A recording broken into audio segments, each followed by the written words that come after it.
Years. Hello, everybody. How are you? What'd your friend say? Danny. Hope this shirt looks good on camera. Yours will. Like in spirit of, spirit of the Mexican drug lord getting killed. I'm like, what's the most drug lord shirt I have in my closet? Let's go with that. El Mencho. The clips of Cutsy getting made fun of by Bob. At Brilliantly Dumb, whoever, Dude. I'm a mess over here. I gotta get this situated. I thought I was ready. Come on, bro. I'm sorry. We're wasting film. We did an hour and 45 last time. I cut it down to 1:30. Last time was a long show. We were having fun, though. Dude, it's just so good to put it. If you're driving the car, I made a lot of trips to the airport last week, and just throwing them in the car and just listening. Dude, listen, rock and roll. Just listening. And also to get hours on YouTube, I put the kids' iPads on our stuff. Wait, what'd you say? What do you mean? I just play our. They have an account, so I just play it. I'll play it 2 or 3 times a day. Yeah. No problem. Just have it going. What's up, Danny? What's up? Here, cheers, bros. Oh, Danny bets in the house. Danny's been complaining about a player he bet on today and did not hit the over. Yeah, if you follow along at Danny Bets or at It's Danny Bets on Instagram, TikTok, what you'll find is Keldon Johnson needing 10 points. Keldon. And Keldon, we're on to you. Finished with 9. Had 9 to go with 7 minutes, something like that to go in the fourth, and they put him on the bench in a close game and finished with 9 points. So it's looking like that's going to be the only one that doesn't hit. So what are you going to do? Parlay busted. Another day. He was chilling in the corner. He was dry when we saw him with a minute 4 left. He was dry on the bench. Like, he ain't going back in. He was just chilling. He's not going back in there. Nope, just content with 9 sitting on the bench. He's just getting warmed up for March Madness. Yeah. A little bit? Yeah. March Madness. So here's what I'll say with March Madness, though. Uh-oh. The betting with March Madness is I use FanDuel, I use Fanatics. You cannot bet on player props on those 2 platforms in Arizona. So I could go to like sites like Prize Picks and ones like that. Calls you? I don't mess with anything like that. But it's just college basketball is very straightforward. It's over, under, it's spreads or money lines. You don't get wrapped up in the legs of adding players to do certain player props. So it's very straightforward. I go over, under, parlayed with the games, spread line, and hopefully one of them hits and is a dead winner, halfway through the second half, and then you hedge the one that's maybe close. Yep. And just take profits that way. So it's coming.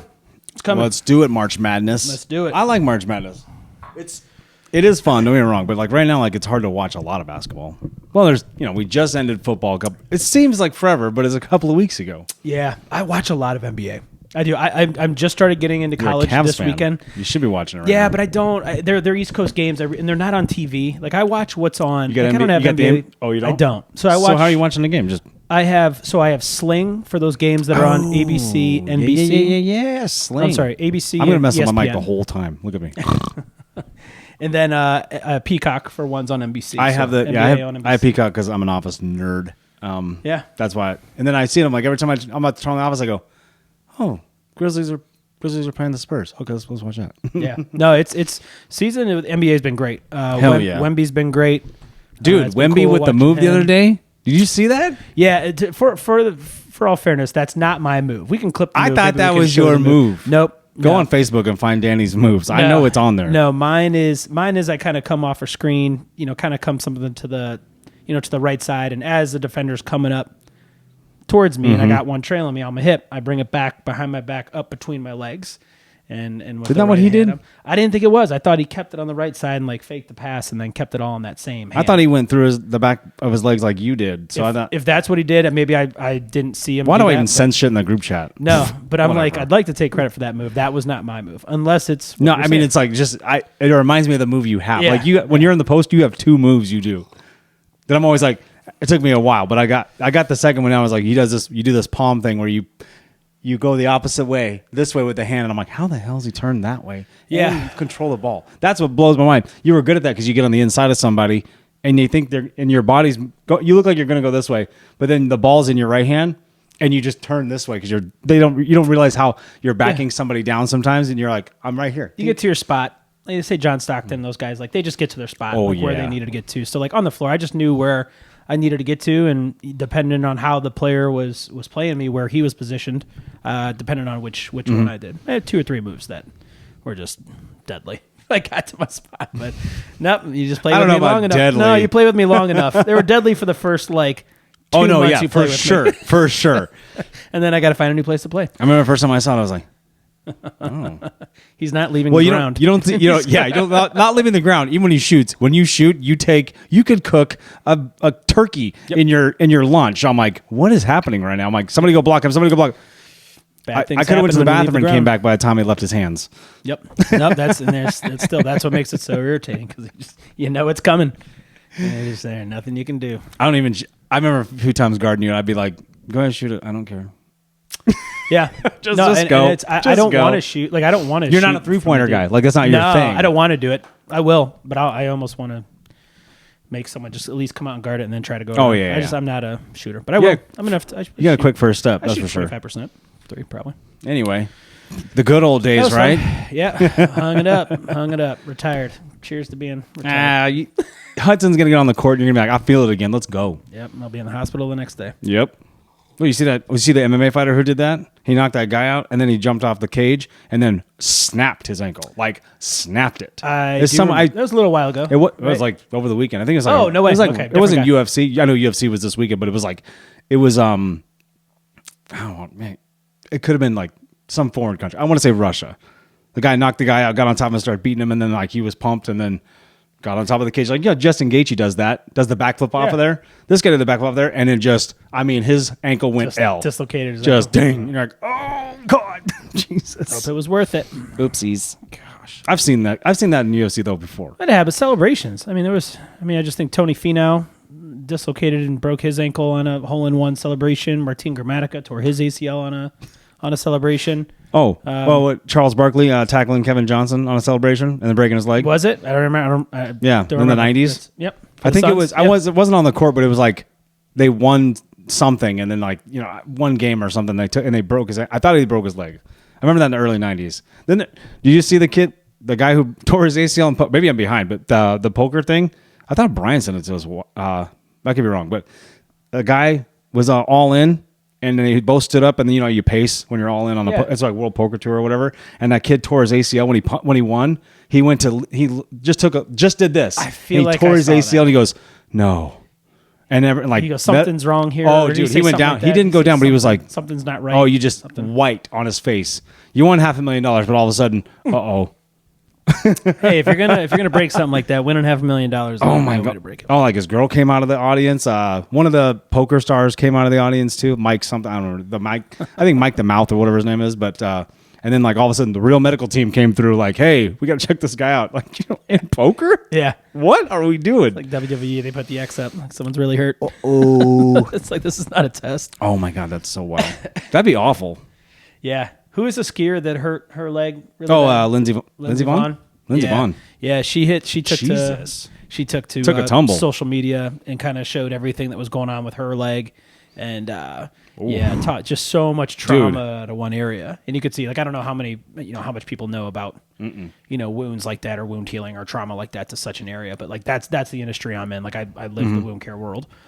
Here's the plug, ladies and gentlemen. Yeah, and I'm not even going to talk about that. But we can kind of show a picture of like what her leg put her injury up. Yeah, it was not during the injury, but after the surgery. Yeah, the one she posted. Yeah, so normally when you have surgery like that, you close it up, you stitch it, you glue it, you suture it, whatever you do to close the wound or the incision. But in this case, there was just so much trauma to the area. There was so much inflammation and drainage and blood. Like she talks about the compartment syndrome. Yeah. In the leg to where the doctor crashed. Literally had to fillet. She uses the term fillet her leg open and let it close by secondary closure, which means you literally leave the incision open because the body just has so much going on. It's got to breathe. It's got to get that stuff out of there. So they use negative pressure on it and stuffed it with foam and they vacuum seal it to control. Like I do my steaks. You can see the picture. No, the picture's brutal. Wild. It's brutal. It's definitely open. All the screws, all that. All the hardware in there. So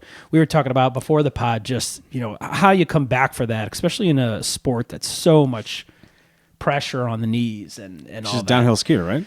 I don't know how you come back from something like that. So we'll see. Well, she tried to do it with that injury. With the torn like they ACL. knew that it was like, if this happened, she's like, I'm going anyway. Made it way worse. Yeah, she says the pain. I mean, she's still in a wheelchair. She'll be in a wheelchair for another few weeks, and she's highly decorated. I was well decorated. She's highly decorated as an Olympian, though. Yeah, I don't follow skiing, men or women, because nobody follows the Winter Olympics, dude. Nobody. No, not since like Shaun White. Like honestly, like when we were when we were kids, that was the last thing I remember. With that kind of stuff. But even then, she was you only knew that. That's it. Yeah. That was it. I can name one skier, and it's Shaun White. You kind of knew about figure skating, maybe? No? Oh. Figure skating? Just gay over here. Figure skating. No, like Winter Olympic stuff, like no. I mean...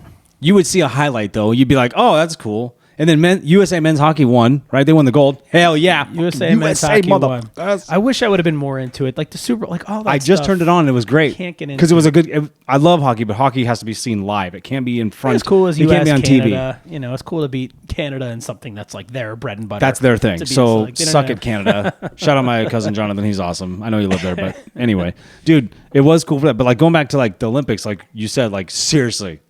Nobody watches this stuff. Yeah, they try to build up the too many USA stories. Canada was definitely the high point, I think, of all the Olympics. That so will far. be it. Well, are we just guys saying that, like guys doing that, or are there people out there that probably like tune in every week and they film it and they DVR it or whatever? I think the Winter Olympics are just a different vibe than the Summer Olympics. Like my wife will watch the Summer Olympics and she'll watch everything. But that's yeah. And I don't know if it depends on this. The time zone, all that stuff, but like it's touch and go. I get a hard time trying to watch curling or trying to watch. The curling one is a little tough. Yeah, just anything really. Like Dude. even the bobsled, like the luge, like any of that. I'm just like, I could take. Isn't that the weirdest sport though? The luge and the bobsled, or what's the one with a tandem bobsled thing, or the tandem luge? They're on top of each other. Oh, yeah. And then like you're like he's like not a tenth like a hundredth of a second faster. That's how the guy wins. You're like. How do you even beat that? How do you train to be 100th of a second faster in something you almost can't control because you're used to the don't eat that morning? I mean, what are you supposed to do? I don't know. Is it like jockeys? You got to be tiny? I don't even know anything about it. I think it's something with the U.S. Olympic. Like, they're trying to cheat with like ignorance, like the aerodynamics of their suits, like almost like right, like little nuances, little things in that. I don't know. Something or I don't know. I don't know, but censor that. Winter Olympics though. I'm just being silly. I don't know how much longer they have, but World Cup's fastly approaching. I'm very excited for the. That's a big one. Yeah, the World Cup's big. Do you want to talk about Mexico being in the World Cup, or they may not make it to the World Cup? Mexico has other problems going on. I think they have some other things happening on. It was okay. So I got to tell you this. I put that out there for you guys in the chat. I was like, "Yo, does anybody know what else is going on?" I figured you might say something. I'm always up to date on shit like that's going on. I was anything world politics. I was like, what the? Okay, so I figured you would say something because it was a Saturday, right? Saturday afternoon or something like that. We were just chilling. Saturday afternoon. Yeah. When it all went down. Yeah. And so I put that out there, and I was like, "Have you guys seen what's going on in Puerto Vallarta? This is crazy." Like. Whatever cartel leader got taken out. El Mencho, yeah. So it's like, I'm watching this unfold, and I'm like seeing like tourist videos, but then I don't know it's AI anymore because AI is built to look like tourist videos, so you don't know anything. But then you're seeing people who are actually on the ground, they're filming themselves like, Costco's on fire. Up on the rooftops of some of the hotels or they're on the beach. There's guys on the beach like just watching the waves, and all of a sudden they're like, oh, that 20 smoke, 20 black. What's all that smoke? Yeah, it's like, what is happening? And then we're finding out like in kind of real time. That's why we like Twitter and stuff. It looked like something out of like a zombie apocalypse. A little bit with just little fires everywhere. You're like, but yeah, if you don't know and you don't have say you're just not on your phone, you're on vacation, which most people are in Puerto Vallarta. That's what it's there for. And all of a sudden you start seeing this pop up. Or what if you were at Costco? You're like, what? Yeah. I mean, I don't know about you. I mean, I know you've been to Mexico several times. Mm-hmm. Like I've never felt like, I always feel uneasy in Mexico. Even like going from once you get to the resorts, you're fine. But like even going from the resort to there's a stigma that goes with it. And it's like we've stopped before and we've grabbed gas and we've done certain things, but it's just I always kind of am a little uneasy. Mm-hmm. Going on some of the excursions and stuff too, a little just strange to me. I've been off the resort once at night. Like when we were in Cancun, we went to I think it was Coco Bongo in Cancun, and everything is very regimented. Not a real place. You stay with the group. Just kidding. You stay with the group. You have the people that you're with. You stay together in a certain section. Yeah, hey, this is the group, and make sure you have your wristbands, and don't leave. Have you been to Rocky Point? Oh yeah. Have you? Like my wife, I drove to Rocky Point. She refuses to go to Rocky. So let me give you Rocky Point real quick. So I thought the same thing. I really did. I was like, this is gonna be a problem. So you go through the Pipe Organ Forest, which is really fast and easy. It's only 4 hours. Really, it's quick. It's like Vegas. So you go down there, nothing out there, and you go get your insurance on your car, which I think is a scam. You don't really have to have insurance on your car, but they want you to have foreign insurance. I think it's just people trying to get $50 off of you. But everybody's doing it on the way out for 5 miles. Then you get to the border, and then it's U.S. Customs, so they're there. So you're like, okay, well, Americans are here, and it's all American military. It's not like it's not a couple of cops. It's like the military's there. You know what I mean? And so you go through, they check everything, your passport, all that stuff. You can do it with an ID, I think, because it's right across the border here. I think in like whatever it is now. Yeah. When I went, it was like 12 years ago, 13 years ago, whatever. So, but we drove. So it was like, okay, how do we do this? We get the insurance, we get across, we're okay, and then there's signs. You just start driving, and when you want to talk about there's gas stations and small, tiny little city, but there's still like businesses and stuff like that. Out of nowhere, you cross that border. It's like somebody snapped their finger and says nothing exists anymore but some dirt. I mean, like literally dirt. You're like, what? And then like you'll just drive. There'll be like some shack, a couple of boards on it, and then they'll say like, keep driving. There's actually a sign that says, we will not pull you over. Please keep driving. Like, go. Because there is keep it moving. There's nothing, and it's about an hour and a half for nothing. So you go through there and you're like, okay, but then it just like I said, like an hour and a half, you're growing, you're cruising. You get with a group of people. In cars. Caravan down. And we were with nobody. So at the same time, he's like, you just drive, and then you're like, you're getting passed by people because I'd never done it before. Then I was like, I'm just gonna go. I'm just getting in line. So I just got in line, and we got there, and it's no problem. Yeah, really, it wasn't. It was not as bad. It seems so sketchy and so strange, but then once you're there and you do it, and like everyone's super friendly, it's almost like being in Cabo and Cancun and stuff like that. Once you get down to Rocky Point, I hear it's fine. Yeah. There's just too many weird stories, so people just don't. Yeah. They don't want to take that chance. No, and so to your point, when you get past the border, I've been told that 9 times out of 10, as long as you're not acting like a jackass and driving 100 miles an hour, exactly, like the federales or whatever the hell they're called, the Mexican police, whatever, they're not going to mess with you. They won't.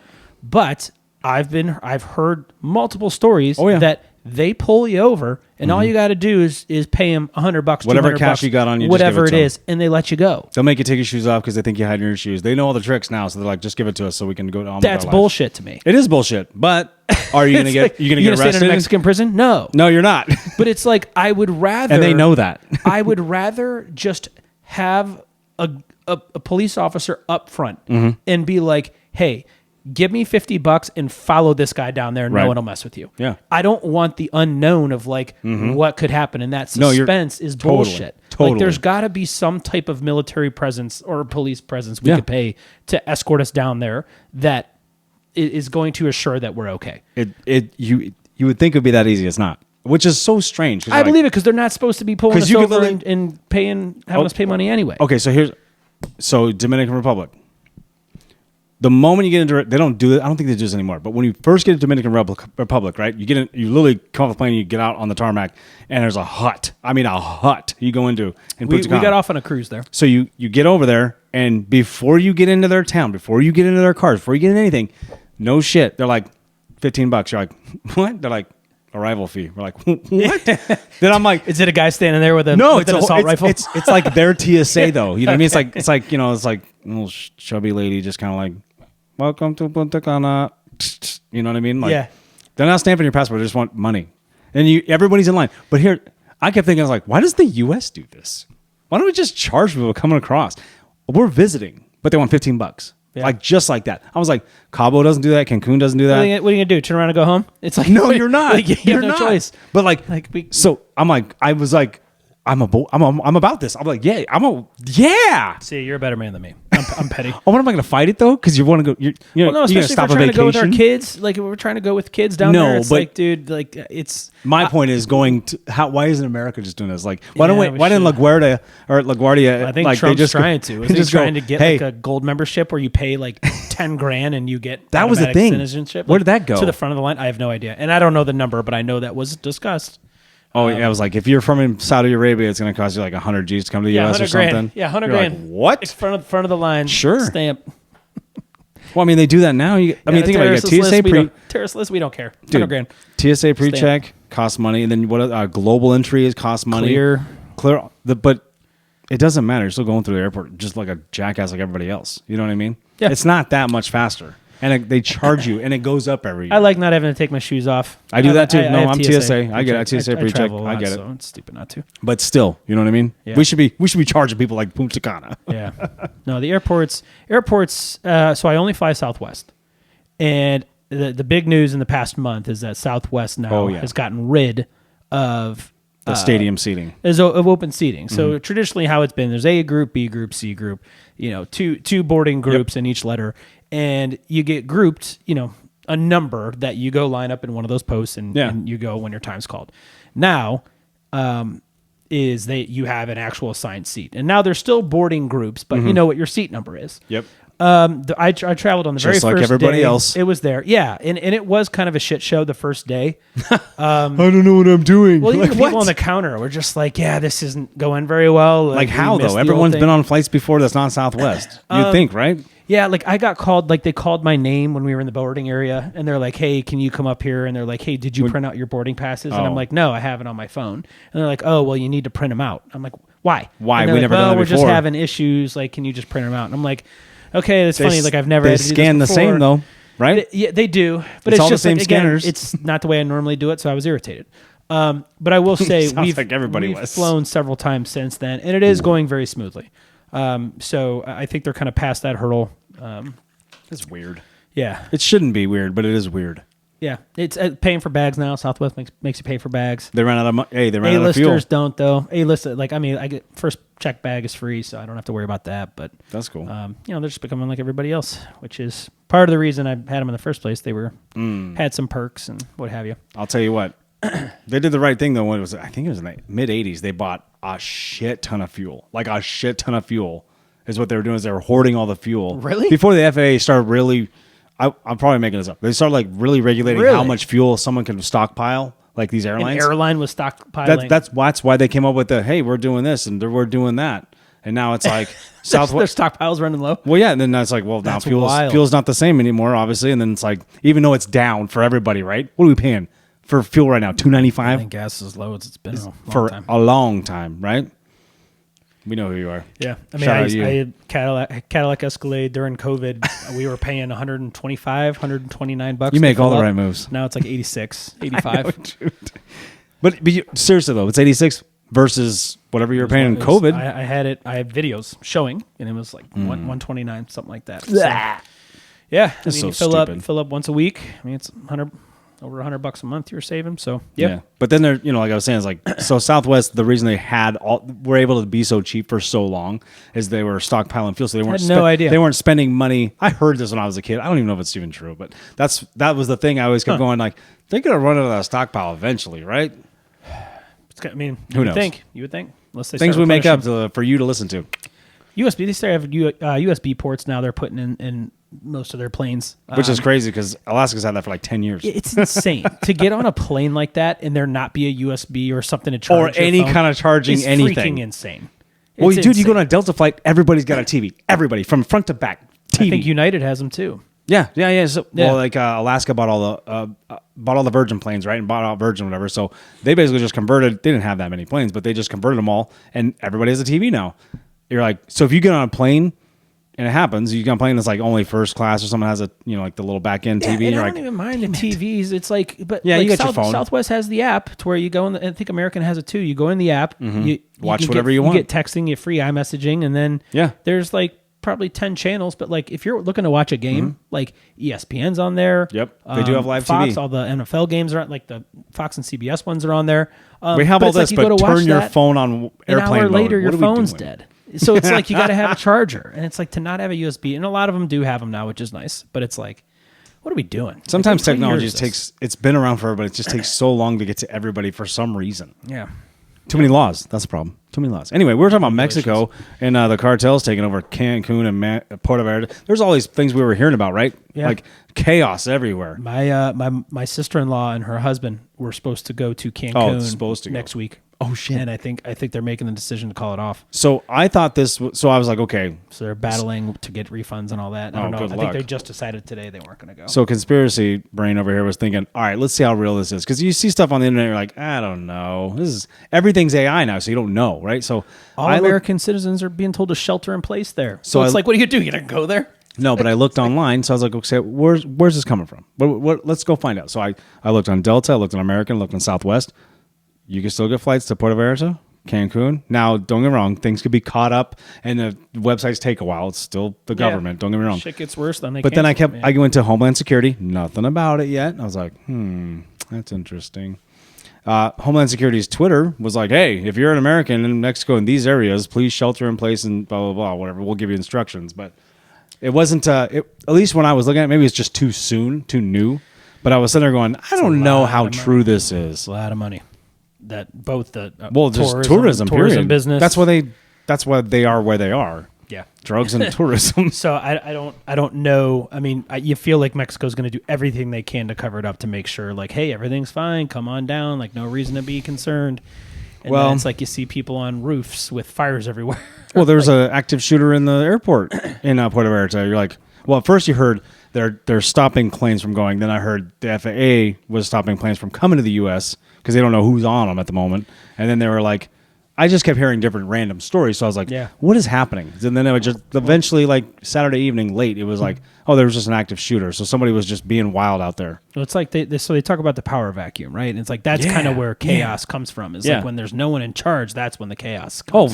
Oh, clearly what just happened. They're trying to figure out who's going to take over for this guy. Yeah. Because it's not just going to go away. Unfortunately, you kill one guy. You can't cut the head off the snake. 3 more show up, right? And they're like, well, this guy's brother and his son are already in jail in the U.S. Good. So it's like there's the top 2 heirs to that position already that are off the. So you're going to be having someone unrelated trying to rise to power and rise the ranks in that. It's scary. I mean, and I can't wait to watch it on Netflix. Yeah, there's gonna be little delineations fighting. For Narcos season 4 coming up. Yeah. What was the one show with Pablo Escobar? What was that called? That was Narcos. Narcos first season, really good. And then 2 and 3 were about the. They're still Jalisco. I thought they were the Jalisco or the Juarez cards. I don't even know what the cartel names are. I have no idea. Well, Pablo Escobar and those guys were Colombia. But that one was cool because it was like. They showed like real photos and real clips that they had. Like that was done so well. I was like, and I'd seen all the documentaries before, awesome. Right? You watch Blow, they all those shows, Scarface, all those things were about that era. Yeah. Yeah. But Narcos season 1, you've never seen that. That shit's fantastic. Awesome. Yep. I'm not TV guy, not show guy. I watched that. It was phenomenal. That'll blow your mind. Yeah, that one's a good one. Dude, I don't know. The cartel thing. Well, it's like, you don't hear about El Chapo no more. They caught his wife. We don't know if the U.S. was part of this raid that killed the guy recently. Yeah. We heard yes, and then we heard no. I heard they were. I heard they weren't involved in the actual strike against him, but they provided all the intel. All the not surveillance, but all the everything. I heard they had a group on the ground, but they didn't know if they were going to do anything yet. Yeah, I could believe that. And they should do that. They should have somebody there. Well, there's pressure on the... I'm learning all this too, just like everybody else. It's like, I didn't know they had a woman president for Mexico. So, yeah, Trump has been putting pressure on her. She's been great, though. I mean, in my opinion, like she's been working well with the U.S. to stop the flow of drugs and all that stuff and trafficking. Well, I heard that, but then it was like, Trump's like, it's not happening fast enough, so let's go. That's what I heard. You never know what you read, though. So it was always like you take everything with a grain of salt. Yeah, you have to. Like you said, with AI and all that stuff now, it's like... I still feel skeptical when I ask ChatGPT things where I'm just like, is this unbiased? ChatGPT isn't that great. It's okay. It's good for foundational stuff, I think. No, for sure. It has foundational is a great way to say it. Yeah. Yeah, just the basics. But yeah, I'm always skeptical of something as a biased or something to it. I'm just you hear about who creates the AI, you're like, well, somebody's teaching it something. Yeah. You know what I mean? Everyth's not black and white. No, so it's not. No, it's not. Just been, let's say, here, winners write history or winners write the history books. It's like, Oh, I heard that. I don't know if you heard this. This was going on Twitter for like a couple of days, and this is so silly. And it just was just like the cartel thing. It was spreading like wildfire, right? It was going. Well, it was somebody in Silicon Valley or wherever, whatever hotshot, just like, oh, we created us AI system, and now they've cut us out, and they've created their own social media, and then they started creating their own communicating in their own language. They were doing this whole thing, and they were like, and then so everyone's taking that content and turning it into their content, and they're like, and as a rumor goes, it's getting crazier and crazier. And I kept posting and commenting, literally just unplug it. Literally just unplug it. Let's shut it down. We can just go like this, and it's over, and they don't exist anymore. Just like you could take Twitter and go like this, or you could take ESPN and go, boom, it's over. You know what I mean? That's it. YouTube, unplug it. CNN, shut the data. It. Yeah, CNN, MSNBC, Fox, whatever. Just nice. You just go like this. Sing it. Sorry, it's interlude. No, I get it. But it was like one of those things you're going, it's not going to take over because we're not going to let it take over. Bullshit. It's going to get to a point where there's going to be able to let it or not. Well, there's going to be somebody that's going to go, we're going to let it happen, right? Somebody's got to do it. It's either that or it's going to get to a point where it's so advanced and so sophisticated we can't shut it down. And they're going to find a way. It's going to naturally evolve. I feel like there's been movies about this. Where it's true, but like it's literally the power, and we can control the power. Like just go like this. Like if my iPhone starts acting crazy, I just go, yeah, no, and break it in half, and it's over. Volume up and the power button. Hold it down. 5 seconds. Shuts it down. It's over. Yeah. Or just nope. There's been movies about this, man.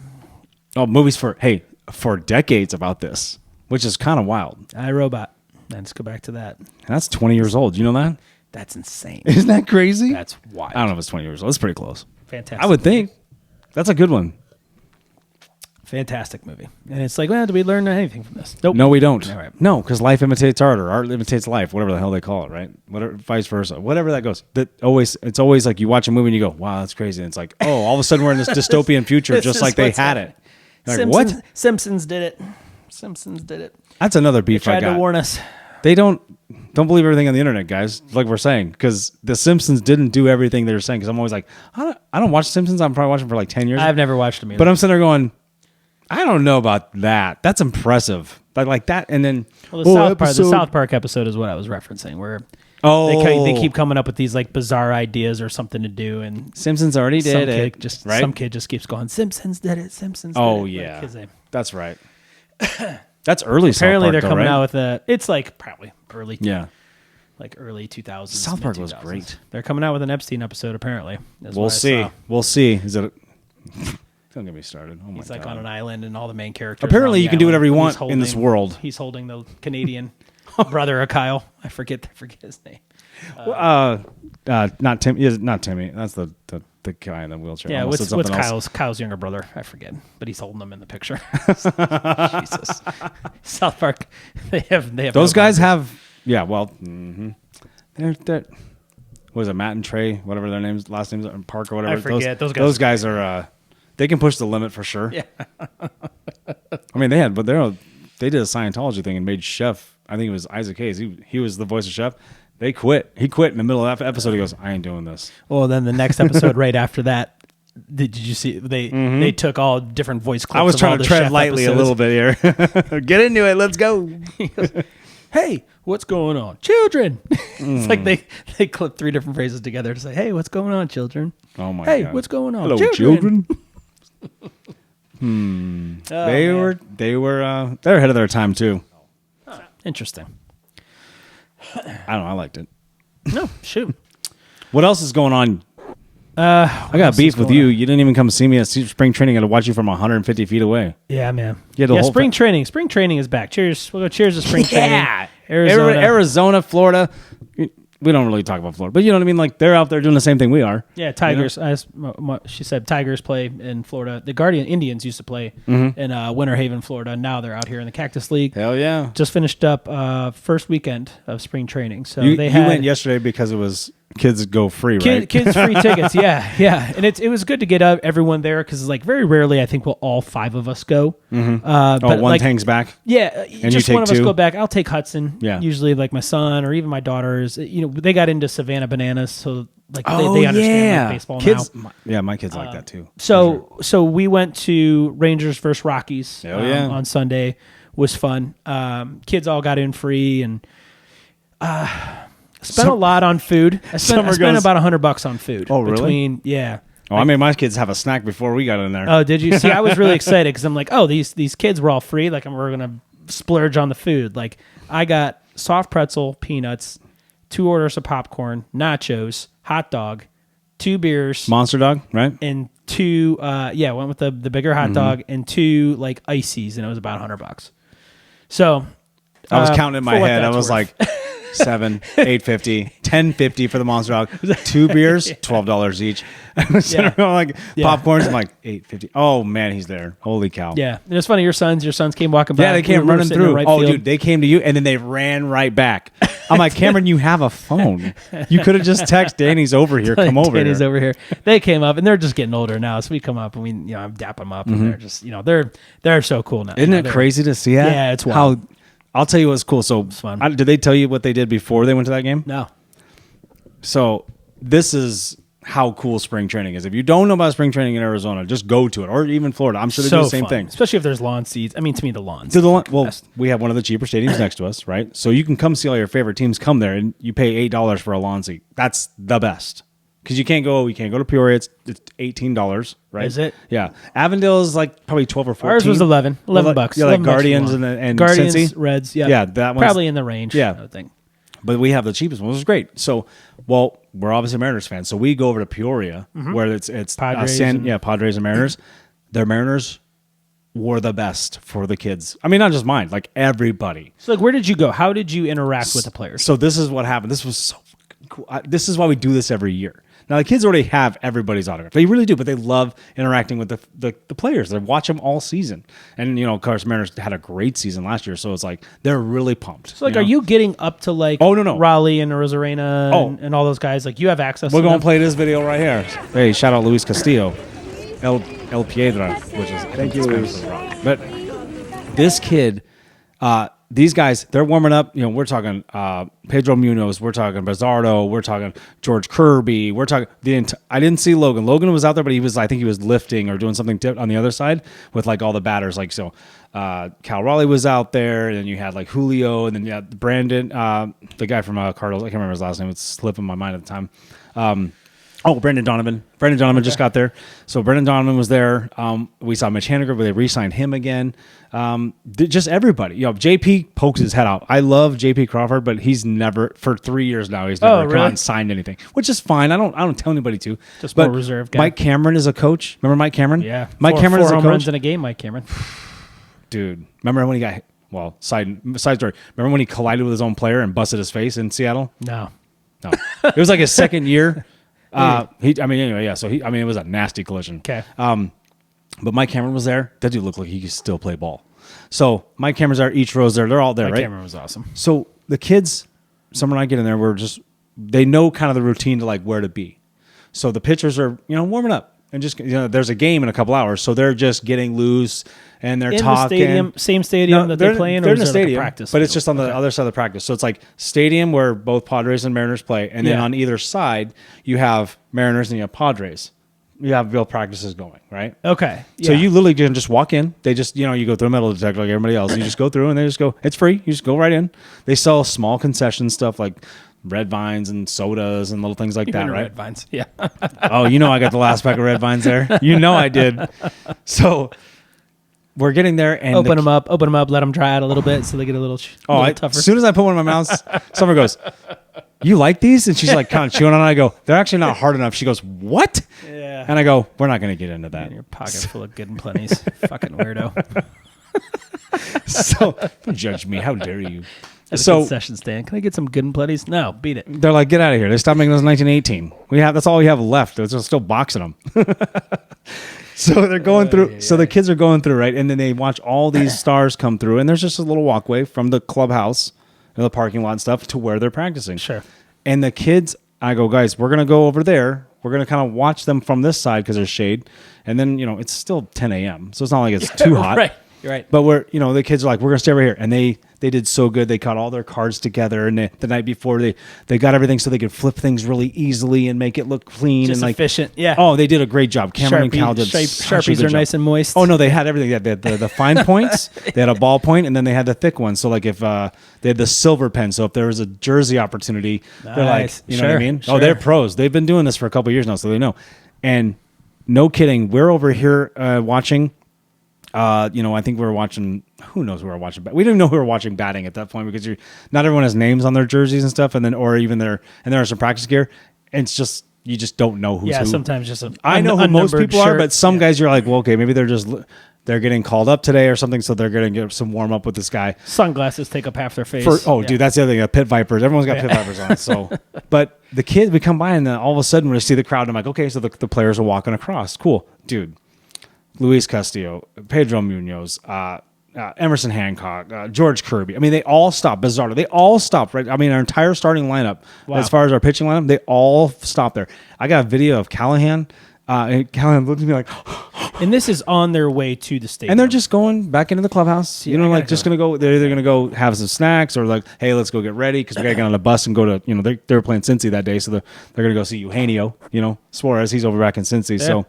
It was awesome how good, and they were so nice. Not Pedro Munoz, but Andres Munoz came out there, and he stayed out there forever signing autographs, which was great because, Cameron was always like, he always goes, he never signed. And it's like just kid mentality, Yeah. I'm like, just be patient, it'll happen.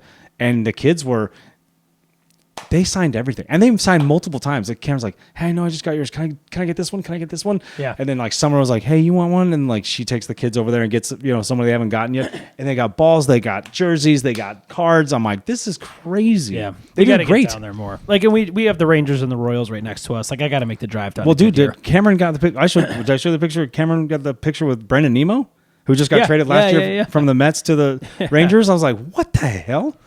He went and got a ball signed and then just took a picture with him. I was like, that's what's so cool about spring training. Yeah. And they're all about the kids. Like, I don't get into it as far as like, like I don't go up you have those, you have enough adults in there. Because you're around it. Yeah. Like I've never been in that environment. No? Like to be able to go up to like Jose Ramirez or someone like that. It'd be cool. Like, yeah. Oh my God. Why don't you go do it? Take Hudson I'll down go. There. They play, their first day is, or they play I think it's on a Monday. The Guardians come to Surprise. Monday the 2nd, March 2nd, and then Monday the 9th, they play the Royals and then the Rangers. So it's a Monday, and I'm like, So? We'll see. I'll meet you there. Because it's a 1 o'clock game. I'd have to go probably on I'll meet you there. Like a Saturday or Sunday, go down to Goodyear. So, we'll see. Dude, I'm going Wednesday. Are you? Care. Yeah. It's here for it's really here for like 4 weeks, right? Yeah. So go. I don't care if it's 1 o'clock. I get it when we get into our happy hour later in the show. There you go. I'll get into. How are we doing on beer? What do you got? I'm thinking on that. Probably need one more. You want to take a little break? Let's go. Right. Those guys are so. Now that you got me kind of. I've always watched Brilliantly Dumb. Like he's always been funny, right? Because his food takes and him watching the Yankees. He watches the Yankees and he's on his little treadmill. He just walks the whole time. Who's that? Joey? It's not Joey, but it's I think it's Bob. But it's whoever Brilliantly Dumb is, which is a great username. Yeah. He had a video. So they do a thing on their podcast where Bob, I don't know if Bob is like dumb or if he just doesn't. Maybe he just doesn't know, like... Well, his handle's Brilliantly Dumb. Yeah, so they ask him, like... It's almost like, are you smarter than a fifth grader questions? Somewhat, they ask him. And the one they asked him recently was... and this is from Bob Does Sports. We're talking about that in the break. Hell yeah. So the question they asked him was, give an example of an animal or a plant that undergoes the process of metamorphosis. Oh. And you see Bob just automatically think like, there's no way I'm going to get this. And they start hyping him up like, hey, just talk it out. What are you thinking? And he goes automatically like, isn't it an animal that has to die for it to like turn into something else? To keep on living. Like there's animals that like can lose their head and it grows back. And like if a gecko, you grab his tail and that's where my mind went with it. So they're like, you're right there. You're kind of on the right track. And he goes, because the first thing I thought of was was a caterpillar. And they're like, oh, Bob, you're right there. Like, Bob, you're on the right track. Oh, here we go. So, and he goes, yeah, like, doesn't a caterpillar have to die for it to, like, become the next thing? And they're like, Bob, like, you're right there. Like, what is it? They don't want to give him the answer, but they're like, just keep going, like, just buddy. keep explaining because we don't really know if you know this yet. And they go, what does a caterpillar become? And it's just the most awkward silence. And he thinks about it and he goes, a centipede? Oh, Jesus. He pronounced it. The way he aren't they from the Northeast? So like it's like the centipede. And the two guys just start Joey and the other guy on the show just start losing their mind. And once they start losing it, is that the guys on the show? No, it's not Perez. It's not Fat Perez. It's I forget the other guy's name. And Perez is on there sometimes, but I forget the host. Yeah, of the congratulations, 100,000 subscribers, guys. Is it 100,000 or 1 million? I forget. Either way, I've been doing this for 3 years. Maybe it is 100,000. I forget. That's me just being spiteful because their channel's bigger than ours. They have better GoPros than we do. Their content is niche. It's golf. We're just two dudes talking shit. No, but that that kind of led into the whole thing with Joey that we had talked about on the past two pods, to where like Joey Coldcuts was having this. I refrained from posting a little bit of that just because we'd already seen the end of the saga. So you go ahead and you get into that. No. So the whole thing. I guess it's not the end of it, but you know what I mean. I said from the very beginning, like, I don't really hate this guy. I love every single one of them. I think they're all fantastic. I think they're all funny. They bring something to the show. But it's like when he's having a Joe versus Schmo challenge, it's like I want to be on that for sure. If I need to start being an asshole to you and hating you, like I'm fully prepared to do. You can play the heel. So right, exactly. And so I created the video, I start going after him, whatever. Great video, by the way. And I pulled the exact right strings I think I needed to on the last show. You got his attention. To where I start attacking him, talking how he's not Big Cat, how he's not PFT, how he's those really are not all famous. Their friends, somewhat. Yeah, right? all the in guys, the space. they're all in the same space. realm. And so then I start talking about, well, he's dodging me. Like, he's just ghosting me now. Like, I whatever. I start going into all that. So finally, he responds to my cameo. Oh, yeah. I couldn't wait to see this video, dude. And truth be told, I had my wife goes, do you want me to watch it first? And I said, shit. Because really? It's like 5 a.m. I just woke up. Steph. Oh, and I go, you. I don't have my contacts in yet. Like, I have to get myself together. And I go, you watch it first. So I go in, I start getting my contacts in, doing my thing. She comes in halfway through. She's like, I don't know. Oh, she really didn't know like what she was watching, but she's like, it's not bad. Like, whatever it is, it's not bad. So I start watching it. She didn't know the context then. That's why. Kinda not. We don't share everything. And so we could post a portion of the clip here, but just. Danny, what's up, man? I think you think that I'm dodging you because I haven't done this cameo. I've just been super busy. We've had a busy week, but you know what? It's 6:40 in the morning right now, and the first thing that I'm doing is making sure that this cameo gets completed. So I ain't dodging shit. I think you need to realize a couple things. First of all, I don't think that I'm big time. I don't think that I'm better than anybody else. I'm a hack. I've always said that I'm not a good golfer. I don't go out there and tell people that I'm fucking tremendous because I'm not. And since I've become a dad, game has gone to a really, really tough place. But hey, that is what it is. I'm not crying about it. I'm not going to cry over spilled milk. I will say this much. Well, now I saw that you have a podcast. You're calling me out on that. You got people DMing me left, right, and center. So I get it. You want your moment. I just want to make sure that I get genuine people who legitimately cannot stand me, because it's hard these days, because there's a lot of people who want to come on the show, and I get it. They want to humiliate me on the show, but there are some people who I truly want to get, like the last couple of guys who are they're just a different breed. I don't know if that's you, Danny. I think that you seem like a pretty cool cat, even though you hate my fucking guts. So while I appreciate you, I hope I don't let you down. You will be considered. Again, like I said, this fucking haters list is longer than Moses' scroll of the 10 Commandments. But I do appreciate you, and I don't want you to think that I'm fucking ghosting you, because that's the last thing I do. It's just hard to keep up with everybody. That being said, maybe we're on a match soon. We'll see. In the meantime, go have yourself a day, dog. Just the realest dude. Like, you would think that sometimes... That's just so I see it in editing. Like a cameo. If you don't know a cameo, you basically...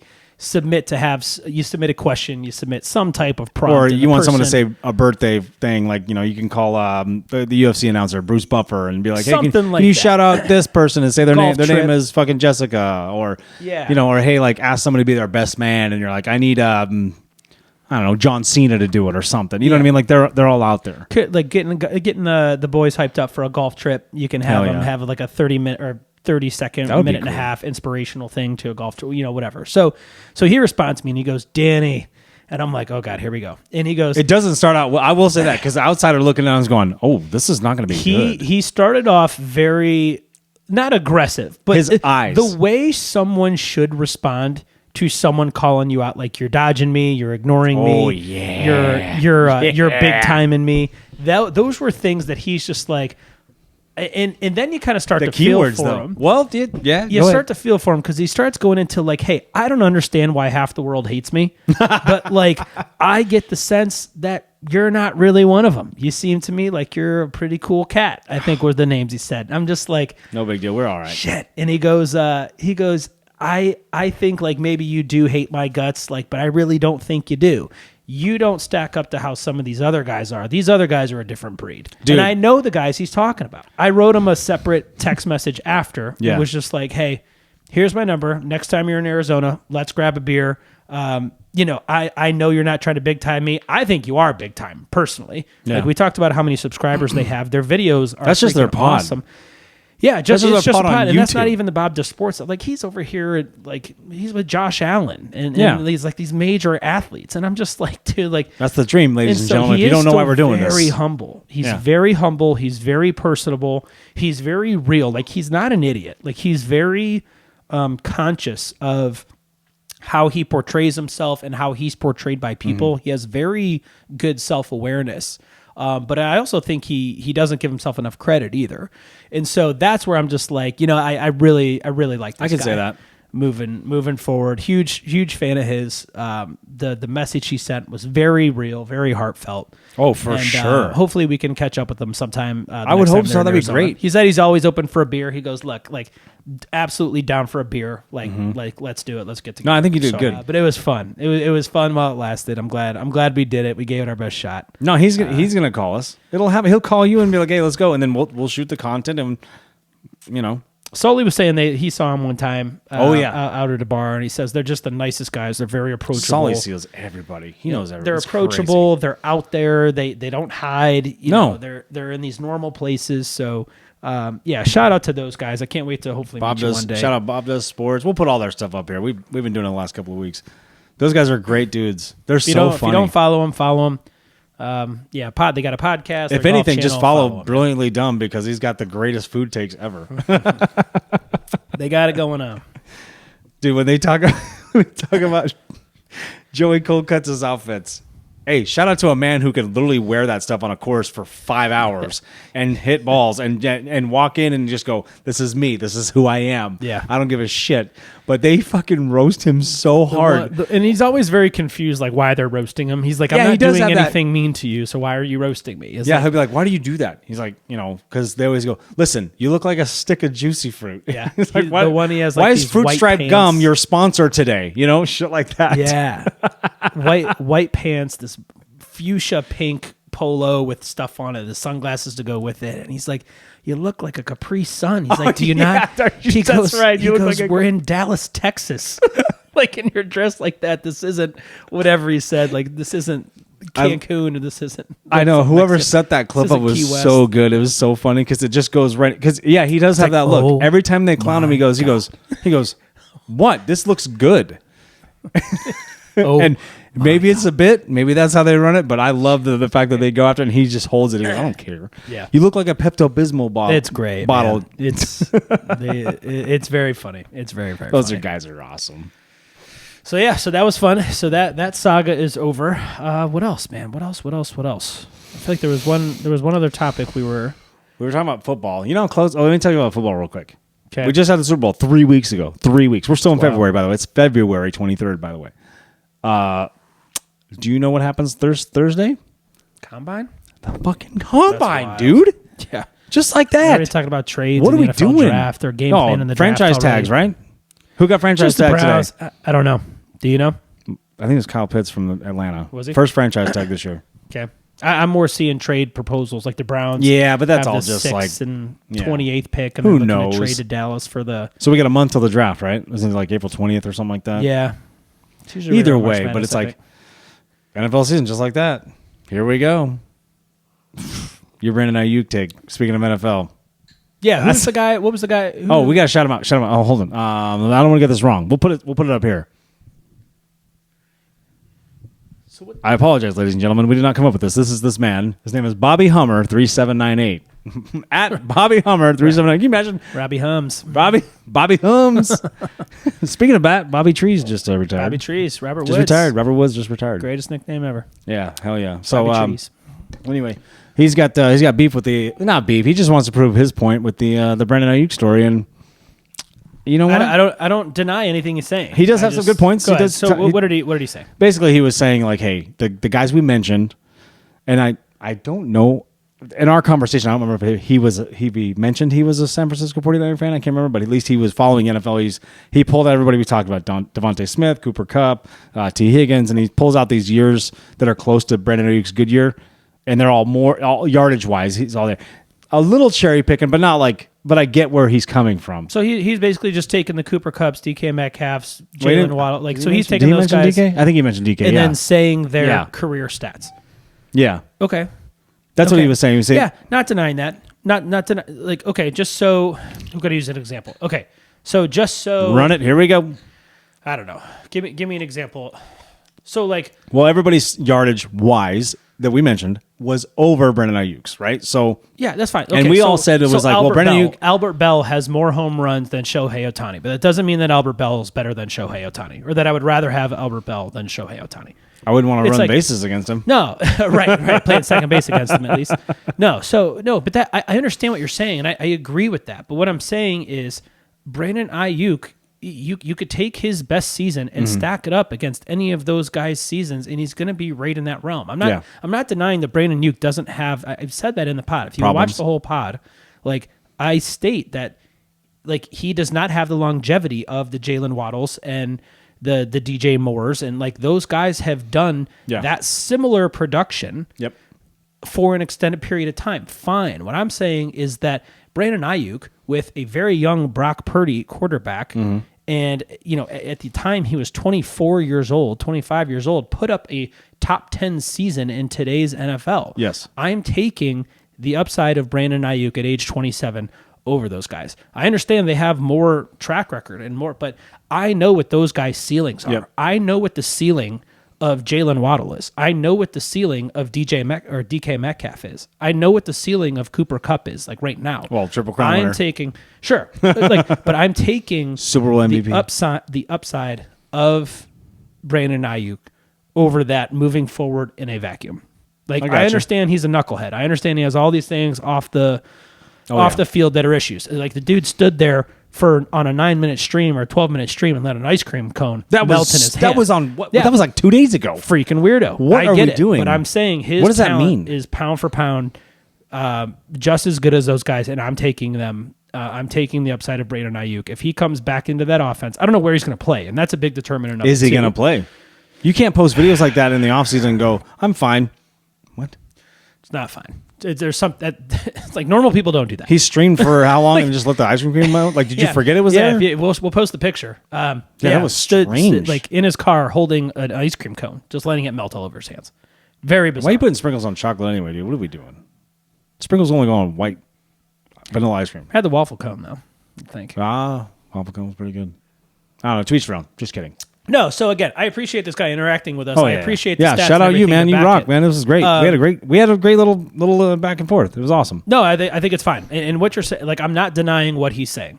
I'm just saying I've seen enough. His biggest thing is you have to show up. That's all. He just and Totally. I'm sure he's a fan of his, which he's factoring that in. Yeah. And that's totally fine. I do not blame him for that. But I know who all those guys are and what their peaks are and who they are. I'm taking the upside because we really don't know what the peak of Brandon Ayuk is yet. That's what I'm saying. Shout out Bobby Hummer 3798 right Thanks, here. bro. Thanks, bro. We appreciate you. Thank you for subscribing. Yep. Hey, keep commenting. Tell us if our stuff sucks. Tell us if it's great. We don't care. Ask us a question. Ask us a question Yes, on there. That any platform, TikTok, whatever. I mean, We want to talk NFL. We'll talk anything. Like so, like instances like that. Like, hey, just any topic you think of when you're going throughout your daily life. If you think of something, ask us and we'll chat about it. We'll call you out. Oh, dude, we'll take on anybody. What else are we gonna talk? Oh, we're gonna talk about this video. Oh my god! Let's roll. Dude. Let's roll the clip. Roll the clip.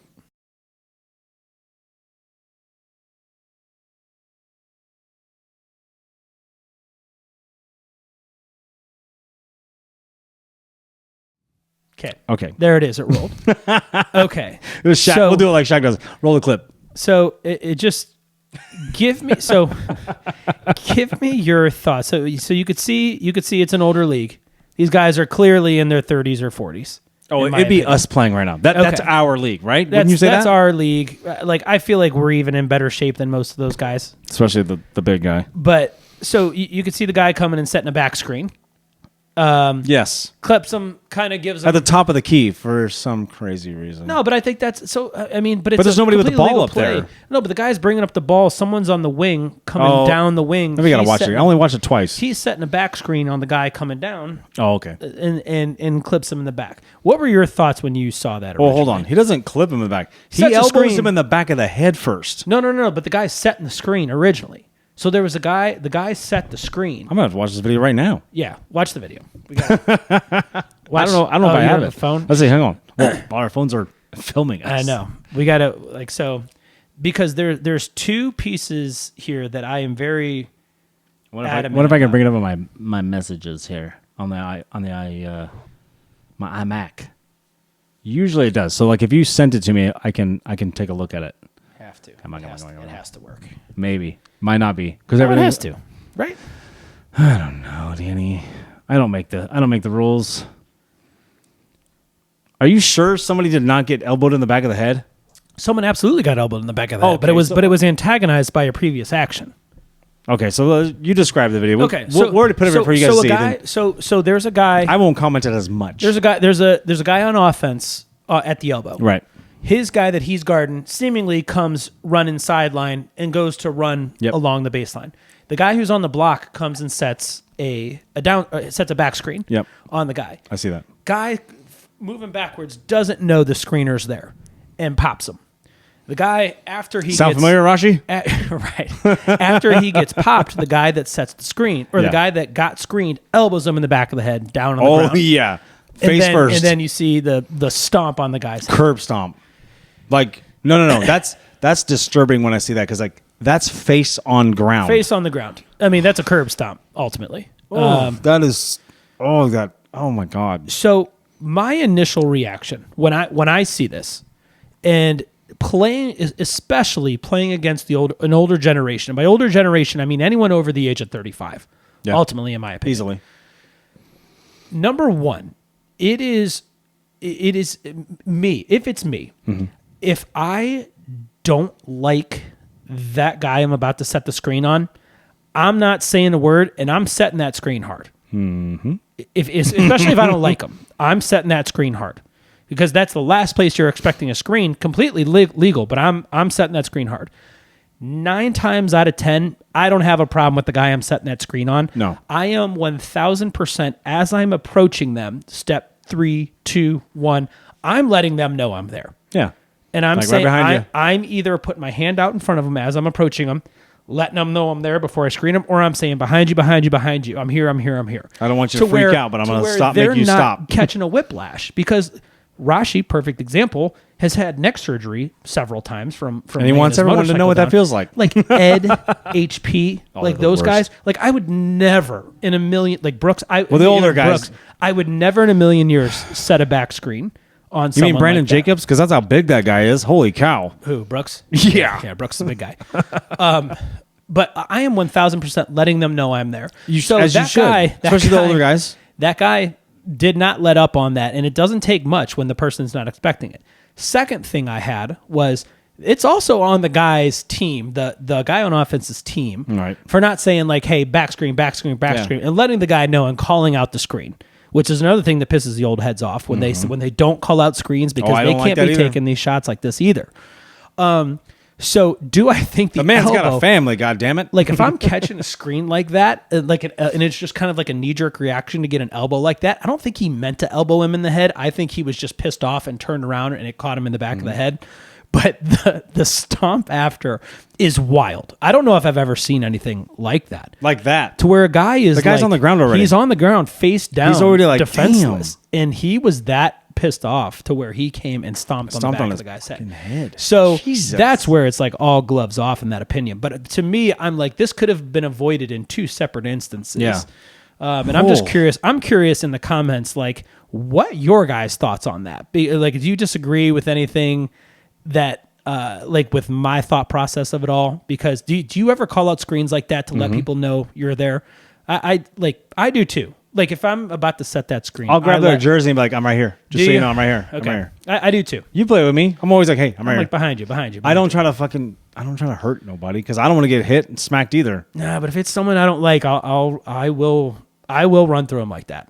And not that he not ran saying through I that haven't guy, done that, but if, I'll put a shoulder right between those guys' shoulders. I've been there too, though, where we're playing a where he's mountainside not or looking. wherever we're playing, and I've been like, it's got to be somebody antagonized. sets a screen. I have to be antagonized, though. I will never do that just willy nilly out of nowhere against someone I don't know who they are. But if someone gets me going and I don't like you, I'll do it in a heartbeat. It's just part of who I am. It's like my game.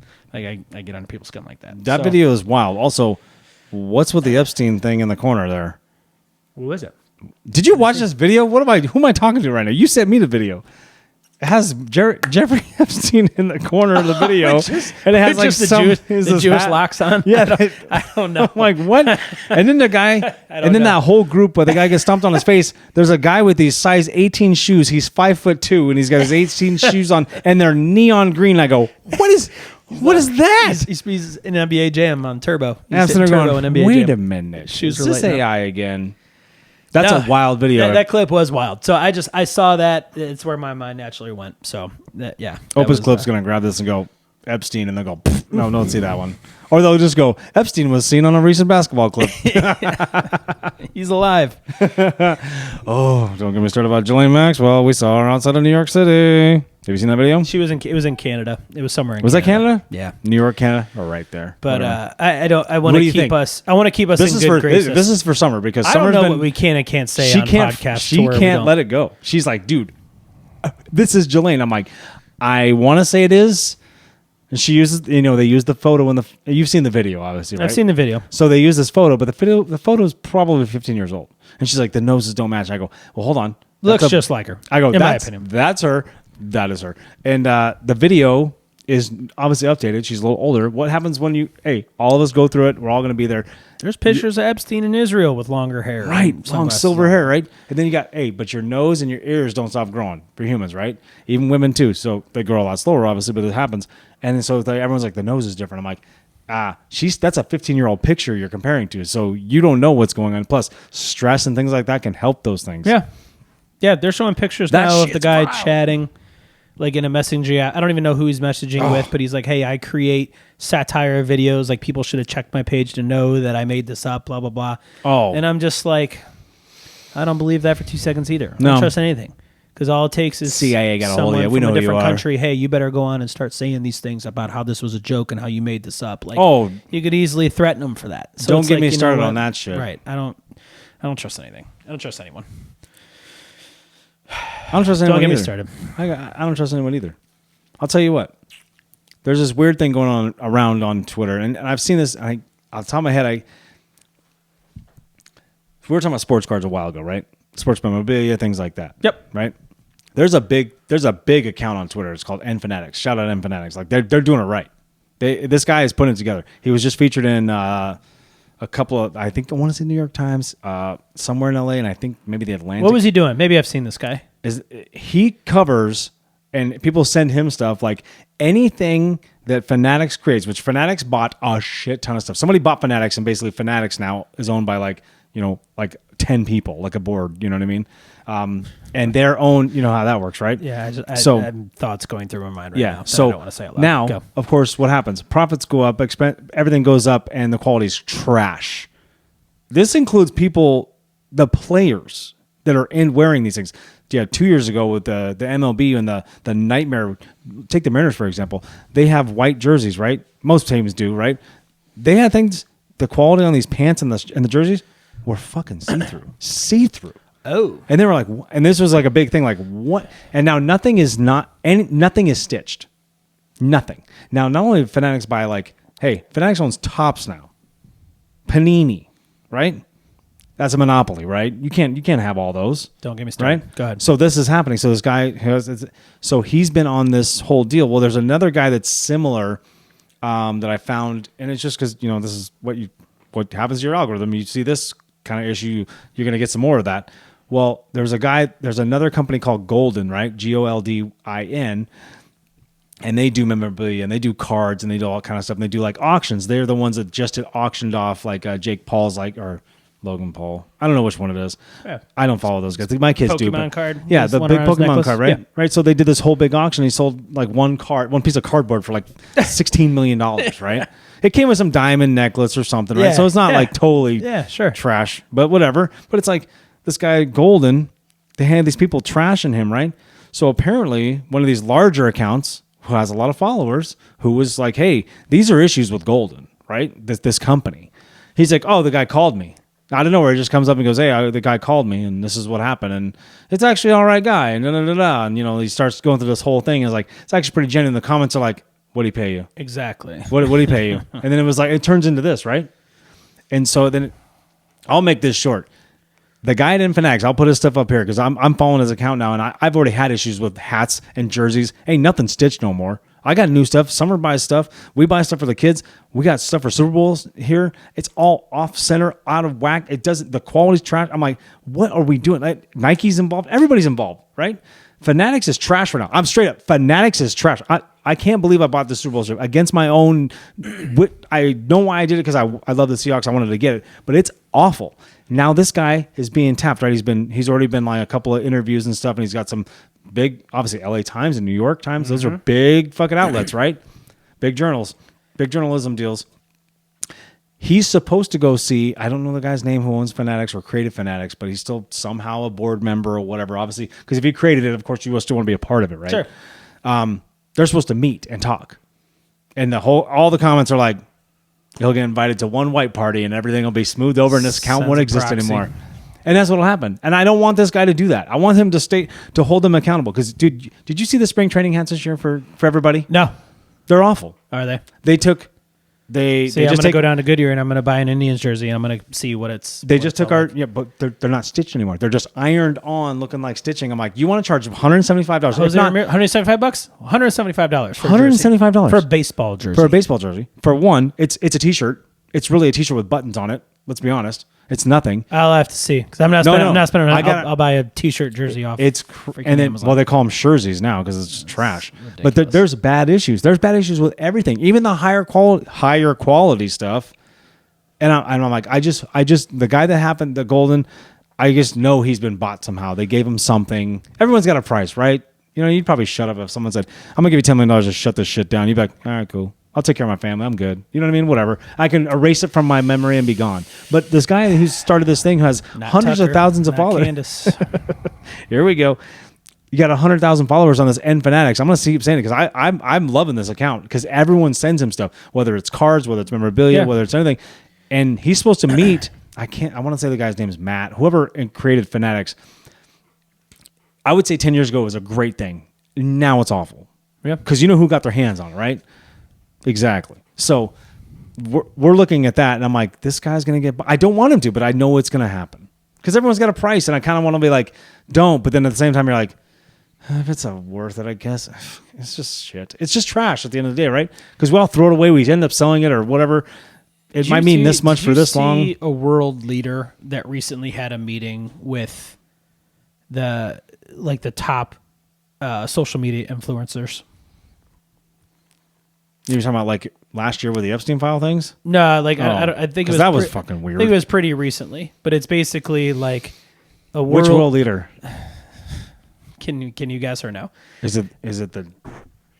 Yeah, the one you put in the video the other day when you were like this. Yeah, so there's a video going around of him in like a boardroom with like the top influencers, social media influencers. They're in that room, or is that? those top influencers are all in the room with this world leader talking, and the world leader is talking about what we're going to do. I'll edit it out. It's Netanyahu, right? Netanyahu. Netanyahu, yeah. Okay. Basically, I'll cut that. I don't matter. Yeah, so basically talking about how they're going to help portray this foreign nation in a positive light, and what we're going to do, and what the narrative is going to be that we're going to. Yeah. Once I got into it more, I started front. seeing what was going on. I was like, "Come on!" It's the whole world. Like Fanatics is a perfect example, because I guarantee it's part of that same realm where all these top companies, man. And then it's like, there's only about 4 of them now. I really can't even get into it because it's going to go down a huge rabbit hole. And we'll never end this pod. Yeah. We'll have to get more beers. Yeah, it's wild. It's sad that those companies, that like what's happening to them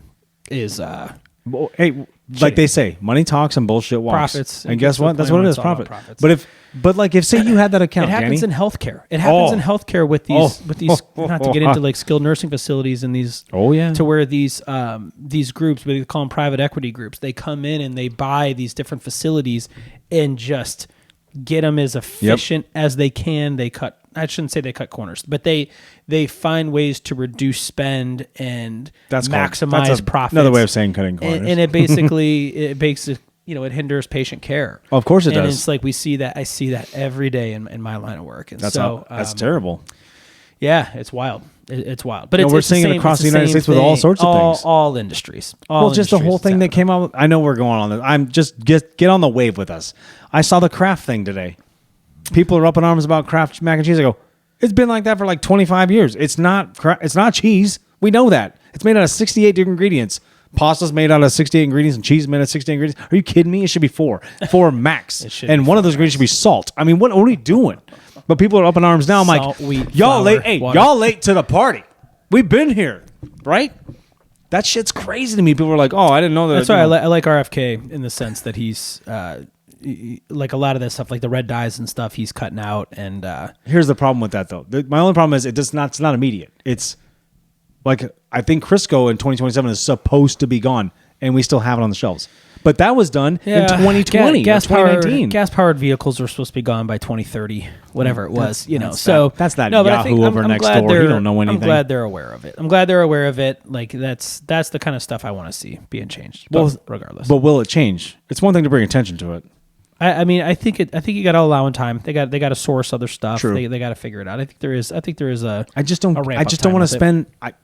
I love my memorabilia. Like I'm. This is not it, but you mean like things we're wearing. You know what I mean? Like Nikes and stuff. Like your shirts, whatever. I mean, all these things we like to have. It's like shout out Sunday swagger. Hell yeah! Shout out Sunday. It's like our iPhones. Look what you can create with suffering and slavery. But you know what I mean? It's like LeBron's. But why is the iPhone the same thing we made them in iPhone 5 are all of a sudden like now they're charging 7 times as much as they were because mine has titanium in it. But they're the same thing. It has titanium. Literally the same. They're not anything different than everyone's like, oh, it's a 12 megapixel camera. We've had those since the 80s, guys. What are we doing? You know what I mean? And the operating system is anyway. That's how we're shooting this. Well, it's just crazy. This world's nuts. It is. I think should we get into something later? Do you want to go? Do you want to do white? We can do whiteboards. Let's do happy hour. Yes, and then whiteboards. Okay, happy hour. Finish up with last call. With last call. Yeah. Can I get into my happy hour? Let's fucking go, dude. So my I didn't cuss in the first 12 minutes. I kept saying free. I found ways to get around it. Maybe I swore once. I don't know. I'll find out. I'm probably lying. I'm probably fucking lying. We'll cut that. No, I'm starting a new job on Monday. Congratulations. Yeah, so I didn't want to. Thanks, Hey, I know you mentioned it off the pod. We didn't talk about it. From today. Good for you, man.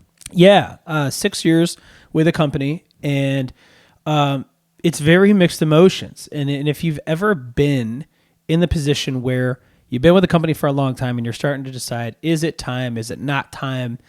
There's a million reasons that go into it. And especially when you have a young family, there are so many things that go into it. And there's a lot of conversation to be had. There's conversations to be had. There's things to consider. Mm-hmm. There's immediate things, there's long-term things. Like, it's a very stressful time period. You got to think especially about, when you you're got to think about a breadwinner year ahead in your family. You do, because it's like, yeah, could you continue down a path for another year or two? Right. Probably. But like, if you get a chance to hop on a different track that you think is going to be in a different, can get you to a different level. Mm-hmm.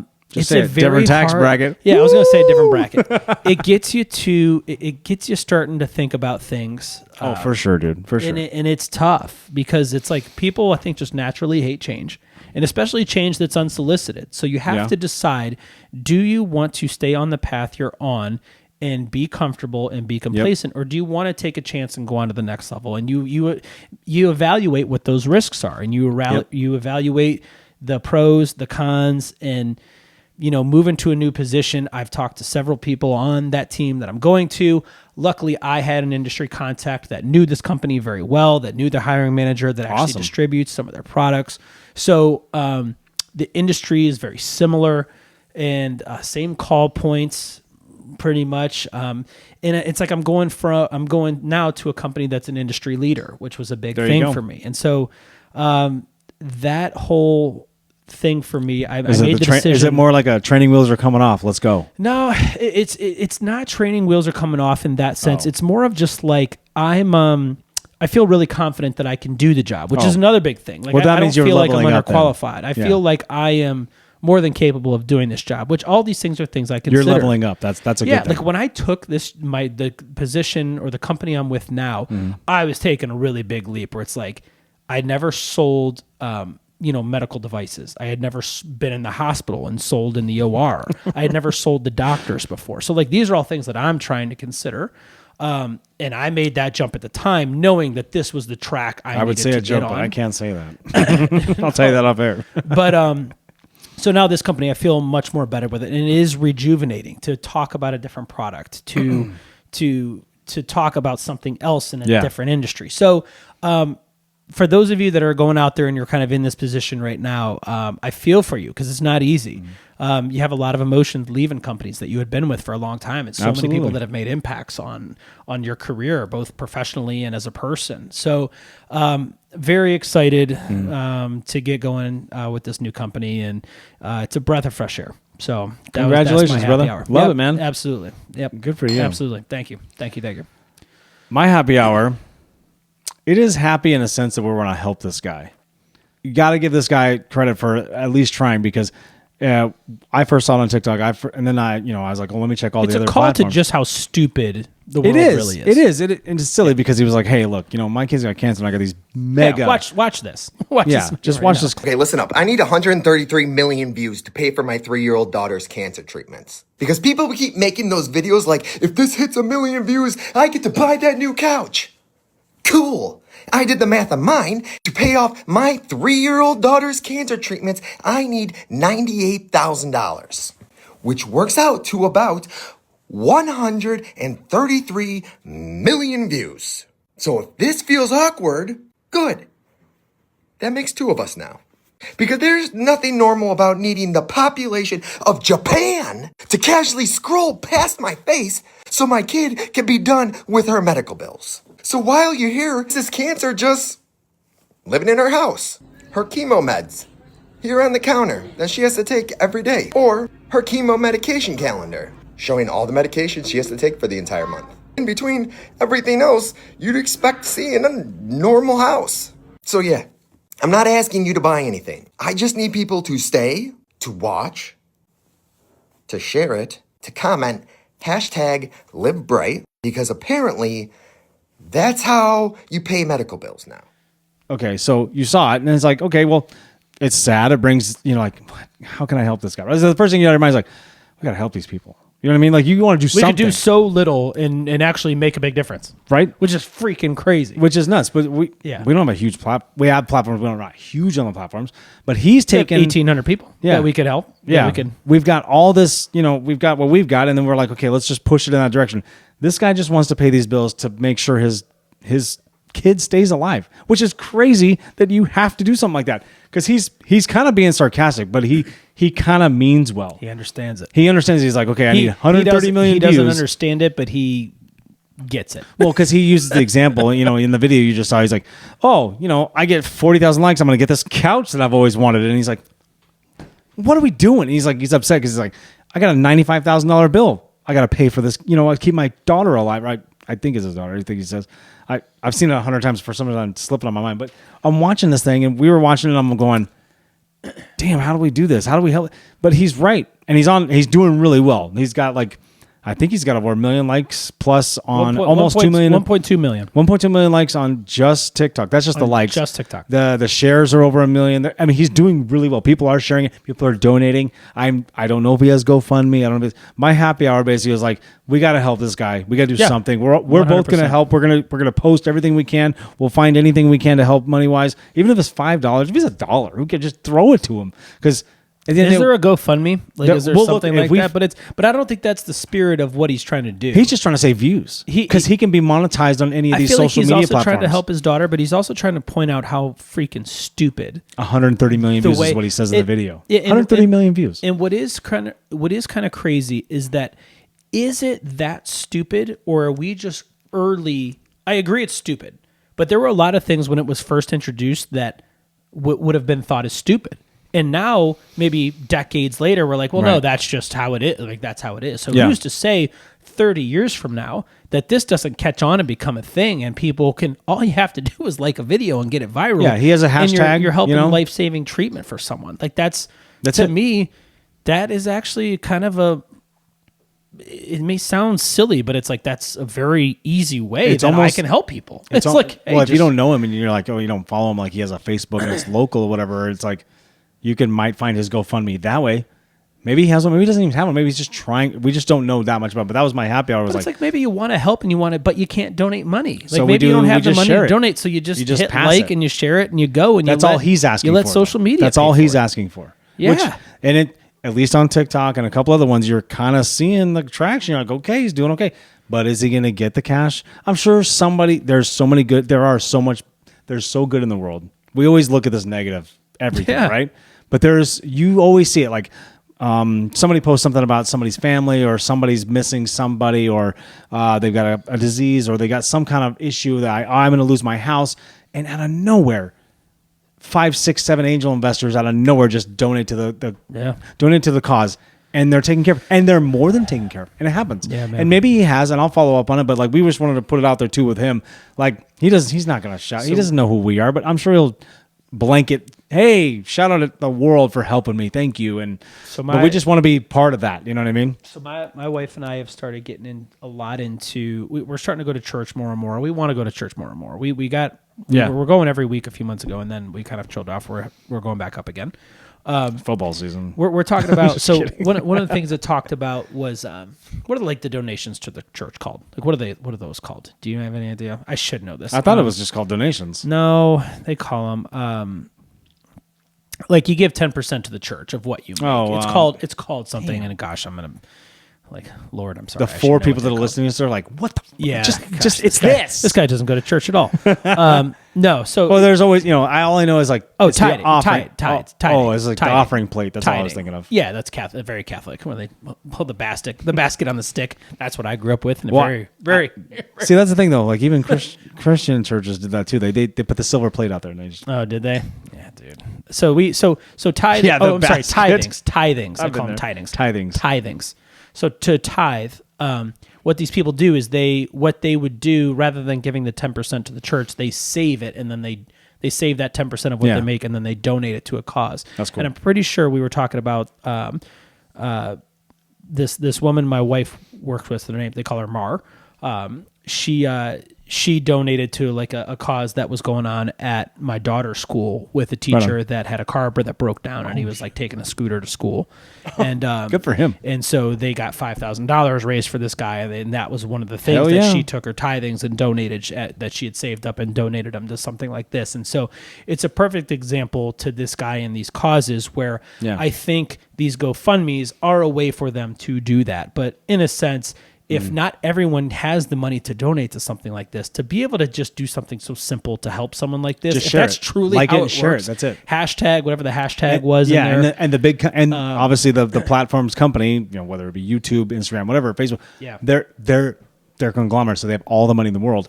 They're going to go, oh, well, you're a creator, so here you go. Here's this. You get paid out because we sold X amount of ads through your platform. And you're like, yeah, cool. I can pay the bills now. You ever see the Dr. Pepper girl where she came up with the little chime for Dr. Pepper? No. It's like this. It's just maybe I have. Remind me. It's just this gal, and she goes, "Hey, Dr. Pepper, I have your new jingle or slogan." And she goes, "Dr. Pepper, baby, it's good and nice." And Dr. Pepper got a hold of her, and now she's like a millionaire. And Dr. Pepper uses their shit, and all these other companies are like, "Hey, can we sign you? Can we work with you?" Blah blah blah. And that little jingle now is this. And it was just this gal just sitting on her bed, like somebody take our sound bites and make something cool out of it. Right. We just need to start throwing sound bites out there. But no, believe me, there's somebody somewhere haterade sipping just taking clips of us, and they're gonna put out some crazy video because there are comments that are hidden on some of these things. I look at them, I look at them. I go, oh, they're all about me. Just you and your your hot takes. I went after a guy. What? Oh my god! I got blowback on the Jared Allen. The Jared Allen one kind of took off. But listen, I'm allowed to think someone's weird. You absolutely have that gripe. I'm 100% with you. Someone can be like, yeah, there's nothing worse than getting swatted by an anime guy, an anime brother. Yeah, because one of the comments was, nothing worse than getting dunked on by the guy who likes anime. You're like, oh. Yeah. It's the one guy. The one guy has the comment that's like, yeah, God forbid someone have a hobby. And you can't. Hey, you're not mad at that comment. You're like, I get it. I get your side too. I'm like, my bad.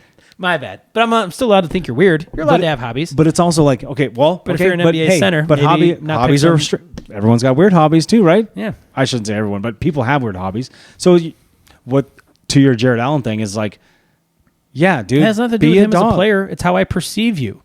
I'm not afraid of someone who likes anime. What did Michael Jordan do as a hobby? Gamble. Yeah. And beat people in golf all day. Gamble on anything and everything. He wanted to beat everybody he looked at. Yeah. He gambled with security guards or with dice games and quarters. You're like, what? Hey, dog, right? Yeah. Like, imagine if his hobby was like training, like, I don't know, like poodles or like dog, like these small pussy ass dogs or something, right? Like, yeah, probably not going to look at them the same way. And it has nothing to do with their skill level, but it's how I perceive, like, who's the guy who was like an MMA fighter or like jujitsu, like light skinned guy who was like always he wasn't always ready to fight, but just no one would mess with this guy. I forget his name. Last name was Williams. What kind of era? What are we talking about? What do you remember? 10 division? Years ago, his last name was Williams.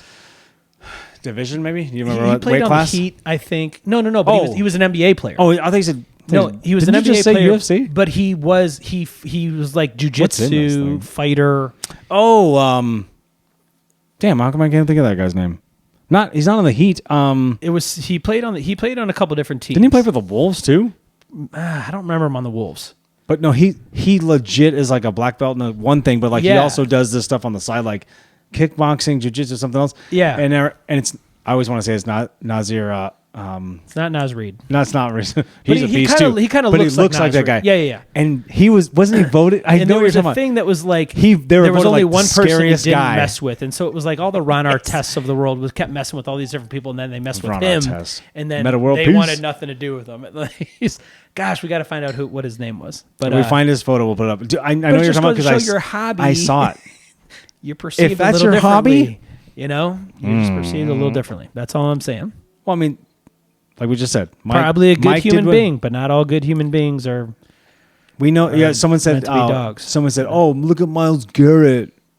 Also, let's don't forget Myles Garrett's so savage. Likes poetry. Yeah, whatever. Because he has to calm himself down. Let's not forget that. That's not a hobby. That's something he's court ordered to do. I'm just kidding, Myles. We know you're watching. Every year he's got quarterbacks he's sacked in his graveyard. That's fucking crazy. Yeah. Dog. Nasty, right? That dude's nasty. That's what you want to see, right? Little different. He's lighthearted, but at the same time, he's like, I'm going to kill you on the field. Dude out there with that comment is trying to compare Myles Garrett to Jared Allen. It's like, and you're going, oh, no. Jared Allen, wait, just be the dog. Nope, just be the dog. So we're going to do white boys? White boys. For your favorite, your top 3 white boys. Entitled boys with entitled boards. So we're doing game shows, right? So this is TV game shows, right? TV game shows. Game shows. And some of mine are like my eras are all over the place. Oh, that's fine. Whatever you liked. So are you going your number one of all? Like, what do you want to do? I'm gonna go 3, 2, 1. 3, 2, 1. Okay. Yeah. Are you writing them all on the board at the same time, or no? I'm gonna go. So I can just like look at my camera and go like this. Hello. Okay. I just did this part though. There you go. Games. Okay. And so just we're doing our top favorite game shows of all time. Top favorite game show. We'll go 3, 2, and then like we'll talk about each the 1 and 1 like. Just shortly because we're getting we're getting close on time. Okay, do you want? We have jobs for another week. Are you taking time off in between? Nope. I don't want to get a rant here. Go ahead. I end Monday and hey, good for you though. Or end Friday. I'm proud of you. Monday. Yeah, man. Okay. All right, this is your no. You came up with a segment, so you run it. Go 3. Overall. Okay.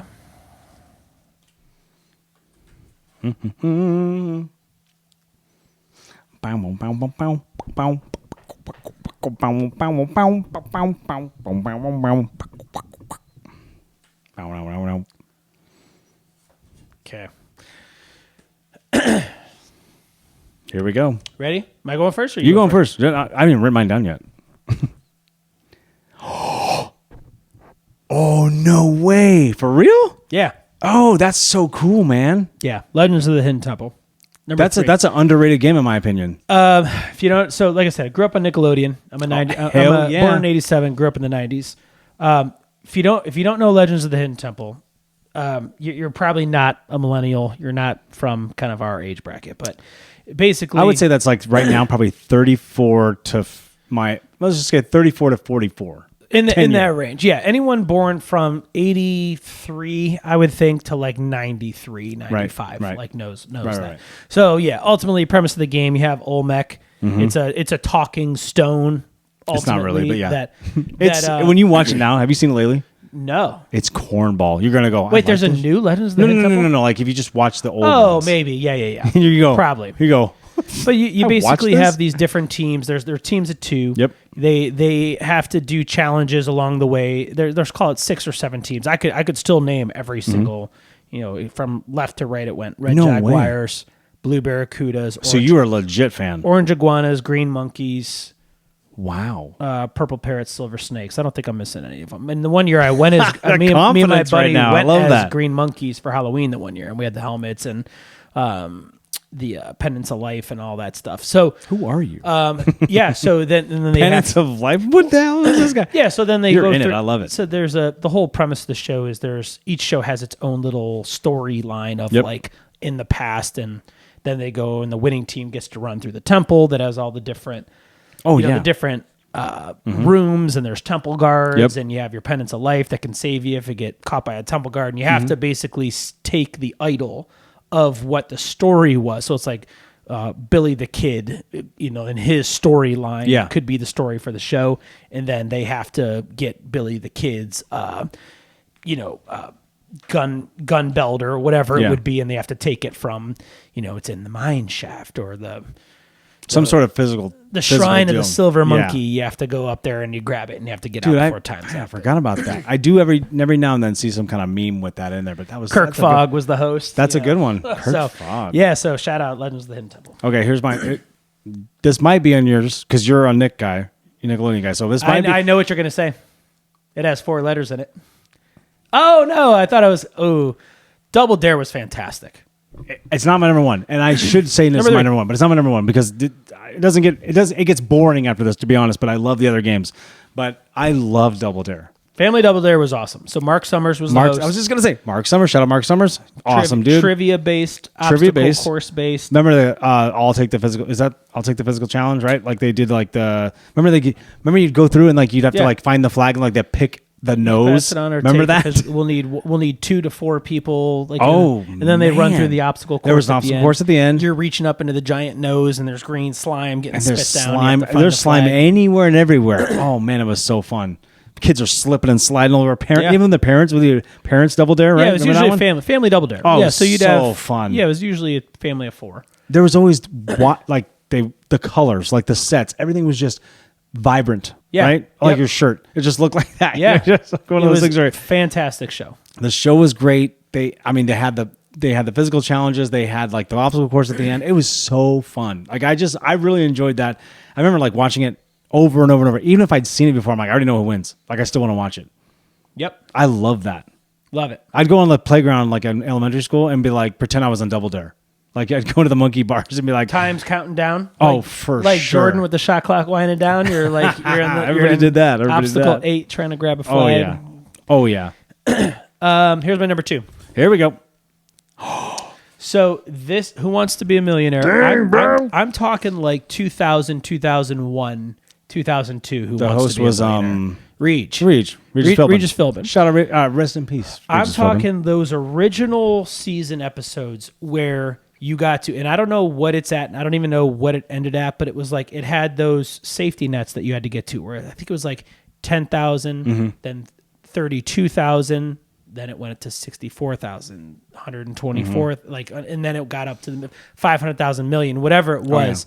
The lifelines, phone a friend, 50-50, ask the audience, like those original seasons. I remember the 4 of us, my sister, my dad, my mom, all in our parents' room, watching those episodes, and just the music and the suspense. And, they made it so good. It was must see TV. It really was. It was, and the guy who ended up being in it was so great because no one had won the million for the longest time, and that guy who finally won the million, the first one. Do you remember him? The guy with the glasses, the white dude. And do you remember what he did? Yes. So he had all 3 of his lifelines left going to the million. You don't know what's happening. You set it up. You set this up. So he gets to the $1 million question, and you're like, oh my God, all this guy has to do is get the question, use the 50-50 to narrow it down right away, ask the audience, then phone a friend, and you're like, this guy's gonna freaking do it. And the first thing he does is he wants to phone a friend. I love that. And it's so good. I remember screaming at the TV. Use the 50-50 first. Why are you not? But you don't know him. You know what I mean? I don't know him either. I did the same thing you did. I did the same thing, freaking out, like, what are you doing? At the TV, and he starts talking, and he goes, "Hey, I don't really need your help. I just wanted to let you know that I'm about to win the $1 million." Oh, because that's such a cool moment in TV. The show that JFK cool made a cameo on was this one, Final Answer, or whatever. He knew the answer, and we're just like, he called his dad, right? He called his dad. He called his dad. Yeah. It was the coolest freaking thing. Back that clip's everywhere. You can go find it. It's so fun. This was 25 years ago. Very, very cool episode. Isn't that crazy? It was 25 years ago. Yeah. Yep. Okay, so here's my number 2. It's still around, but I love this show. I play it. It's timeless, man. It is timeless, right? That was going to be in my honorable mentions. Vanna White. And just what I love about this show is, like, one, I like, the brain teaser. Like, okay, what are they spelling? Like the gamble. Am I going to get 500? Am I going to get 5,000? Am I going to go bankrupt? Like, you get that, right? You try to guess, and it's like, everyone knows the noise. Doot, doot, doot, doot. Yeah. Like this. And then, like, at the end, it goes ding, ding, ding, ding. And it does like RSTLNE or whatever it is, whatever the numbers are. That it's iconic, right? Because it's there. And so, yes, I know it's the 4:00, diner hour for the blue hairs around here. But like, this show was so cool. It was everything. I think it's still cool. I remember. Dude, Vanna White's still alive doing this shit. Dude. Isn't that crazy? That's bananas. Vanna. So, I mean, I don't have to explain Wheel of Fortune to all.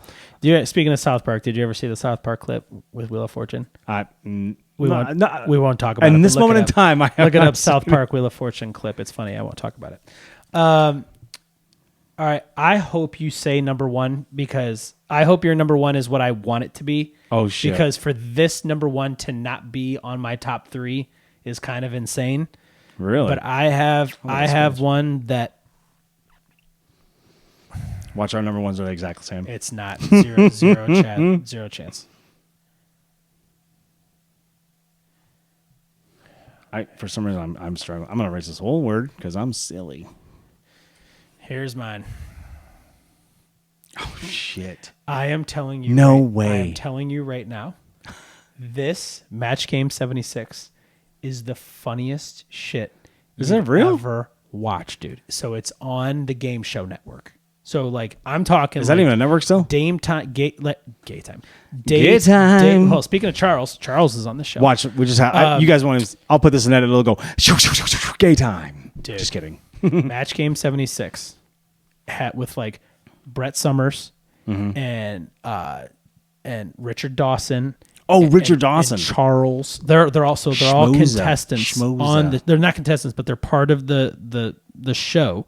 And then Gene Rayburn is the host. Oh my god! And the premise of the show is they have 3 newlywed couples that are on the show. Yep. And they ask them questions, and they have to basically answer the question that the way their spouse will answer the question. And it could be from different points of view. Hey, like, hey, what would your wife say is your thing, or what? Like, so the questions, but they make them sexual. And like half the questions are like kind of raunchy. You know who sexual. the hosts are, right? I know Gene Rayburn, but what's really funny. What was the other one you said too? He had his own game show for a while. Oh yeah, well he was on Family Feud. For a Family long time. Richard Dawson. Yeah. He was and always kissing on the ladies. Yeah, and shit. always kissing the ladies, man. And they do these questions where one of them is like so they always refer to having sex as making whoopee. Oh, is what that's they right. call That's it. Where would your wife say is the most unique place that you've made whoopee? And it's just like they're sitting there answering these questions, and then these people are straight out of the That's 70s. a cringy thing to say now. Dude, it's so cringy, but it's so freaking funny because they're not that different from us. It's just their language is different. Oh yeah. And they always say it's funny because they would film sessions in the morning and film sessions in the Do afternoon. it like they do on the Discovery Channel.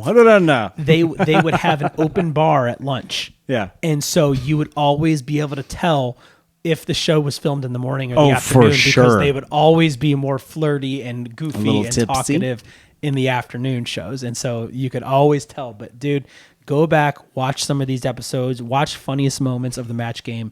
It is fantastic. Favorite game show of all time. That's an awesome one. Brett Summers is my girl, dude. Her and her shaded sunglasses or shaded. Okay, so glasses. My number one is, and I watched this. I think I stopped watching the last couple years of it. It's still around. It's not going to be what I think it is. And this is so sad. Go ahead. Maybe you don't know me, Daniel. All right, so actually, let me erase the top. I don't want to get this confused for everybody. Okay, you ready for this? Road Rules. I remember it. I remember of it. I've never watched it.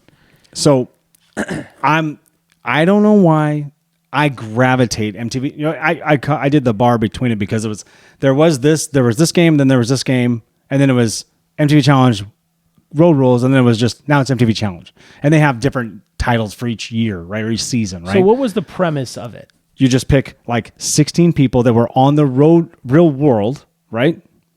Remember the Real World MTV? I know. Remember, I'm an MTV kid, right? So like, just a reality show, 16 people. Remember that's how they started in like 1991 or 1992, right? There was just literally just a road, like it was just Real World. Like so it was the first of its kind. My wife loved this show. They put it out there, and all they did was like, I think they did in the beginning it was like one season a year, but then they started doing 2 seasons, and they picked places. They started going like I think they first started in New York. Then it was like, let's go to Los Angeles, let's go to Las Vegas, let's go to New Orleans. Like they just picked big cities. They did Seattle one year. And they all just live in a house. Yeah, and they just film interactions, and I'm sure the producers are poking the bear somewhere, one or another. Yeah, and then they do. There wasn't anything with that, but what stemmed from all that with those people sounds similar to something. Yeah, very sounds similar to Jersey Shore. Honestly, they never. I think the Jersey Shore guys competed in some things, but they're never been on MTV Challenge. Road Rules was like challenges. There were challenges. So that's what there's like I said. This is two. MTV Challenge. So this is 2 different things. But there was MTV Challenge Road Rules, because I know the 90s babies out there are like, no, it was like MTV Challenge, then it was MTV Challenge Road Rules. Like Theo Vaughn started on Road Rules. That's where I first saw him. No way. I have no idea. You know Tom Segura's wife, Christina Pazinski? No. Who's Tom Segura? What? Sorry, bro. I'm just Good night. Tom Segura. Who is he? Yeah, 2 bears, 2 bears, 1 cave. Tom Segura's like one of the biggest comedians in the world. I don't know. He has a bunch of podcasts. He's been on Joe Rogan a ton of times. He's doing the movies. He's a huge star. Is he? Okay. He used to be, he's just an up-and-coming comedian, and I would say the last 15 years he's been on fire. He's amazing. Okay.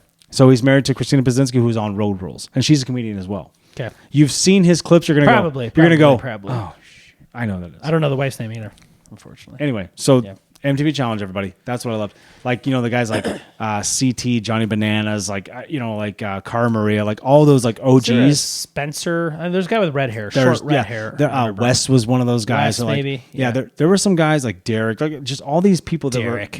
there's always a Derek, right? But like the people, if you know this show, like a lot of them retired, but I think what they started doing with the show is, and I could be way off because I just enjoyed the show. I didn't like trying to dive into them. I don't follow anybody. I don't follow their stuff. Like I just go, I want to watch this show. And they just do challenges. They do some wild shit, like jump on these semis and try to and try to jump from one semi to the other without falling 50 off. miles an hour. Yeah, exactly. It was like, hey, and they do somewhat similar. Like, what's the show that like Beast Games is a big thing right now? But what's the other one? Survivor. So they Survivor. They have a combination kind of that stuff. I thought Survivor would have been. I don't know if that's a game show or not. Technically, well, that's why this is like. I mean, we could have said Jeopardy. We could have said some other ones, but I was like, Price MTV is Right, challenges. Man. Like, I can't believe Price is Right wasn't on any of our lists. That's crazy. To me, like I like Price is Right, but like, and it's timeless. Like Drew Carey does it now, and everyone knows, Bob Barker, and all that good stuff. Home from school, sick from school. Well, that's what you watch at 10 a.m., right? I always made sure not to schedule classes at 11 o'clock in the morning. Exactly, right? Exactly. What other honorable mentions did you have? I would say honorable mention would be Jeopardy. I loved Jeopardy. Jeopardy was on right after. That's an easy one. Always. Yep. Other game shows. There was a game show on. I don't know. I'm an MTV product for the most part, so there was a show that I Singled Out was okay. I didn't really get into that one too much. Singled Out was one of them. There was one where it was like, off the top of my head, I can't remember what it was. Was it Out of Control? I think it was called like a remote control or something like that. It was like Adam Sandler was first on it when I was a kid. I loved that show. Huh. Singled Out, Remote Control, or Out of Control, I can remember. And then there was another one where like they had like this fake judge. And these couples came on and they talked about these things that they were I don't remember how that show went either, but I always loved those. Whatever game show was on MTV, that's what I liked. Yeah, I was going to do MTV. I was all Nickelodeon, man. Well, like I was Nickelodeon, but that was only Double Dare. But then after that, it was like Double Dare, like Guts. Guts was like good. every kid's dream. I'm surprised. You know what? I'm surprised that neither one of us. Now that I thought about it, was like American Gladiators. Do you call that a game show? Gladiators. You call that a game show though? Of course, I would. Absolutely. Honorable mention: American Gladiators. Dude, Nick Arcade. Nick Arcade was good. Nick Arcade. Jogging the memory right now, dude. Scorsha, Mungo, and oh damn, and got the Merlin. names. Or Merlin. I just like American Gladiators. Mungo. Everyone's name was Laser or Blazer. Yeah, Gemini, Apollo, Malibu. What are your honorable mentions? What do you got? Those ones, all those ones on Nickelodeon were great. Like I always used to watch like Figure It Out on Nickelodeon. Where in the world is Carmen Sandiego? Which is kind of a contrast to MTV. What would you do? Yeah, what would you do? Doing Mark Summers again. What was the other one too that was good? Was it really a game show? But the one with Drew Carey and like Ryan Stiles and all those guys. Oh yeah, Whose Line Is It Anyway? Whose Line Is It Anyway? I don't know if that's a game show. There's no contestants on that. Yeah, I wouldn't say so. I like that show. We mentioned Deal Drew or Carey. No Deal was good. Deal or No Deal. I thought about doing that as my number 2. Then I was like, no, because if I'm going to choose to watch, I'm going Wheel of Fortune. Yeah, that's where I put myself to pick this. So that's what you need to go. Like, dude, back on the Game Show Network, like Pyramid or there was Password. Password was good. Whammy, the one with Whammy. I forget. Do you remember Win, Lose, or Draw? No. Win, Lose, or Draw was a good one. Huh. Like you had a pad of paper. And like, one? It's kind of like a charades-ish. You know what I mean? Sure. You had to go out there and like hey, you got this thing to draw. And it's like, you got to draw and you got your friends who got to do it. Like, come on. And there's certain things you couldn't do. Like, Yeah, dude. All those were fun. I feel like game shows are down, man. Like, and they used to be so good back in the day. Now, I know you'll never see this, but Mr. Beast, come on, man. I love that show. But just give it to us all at once. I hate waiting week to week. That's what network TV does. I know Amazon bought it, and I know you're doing a great job with it. Just let me binge it.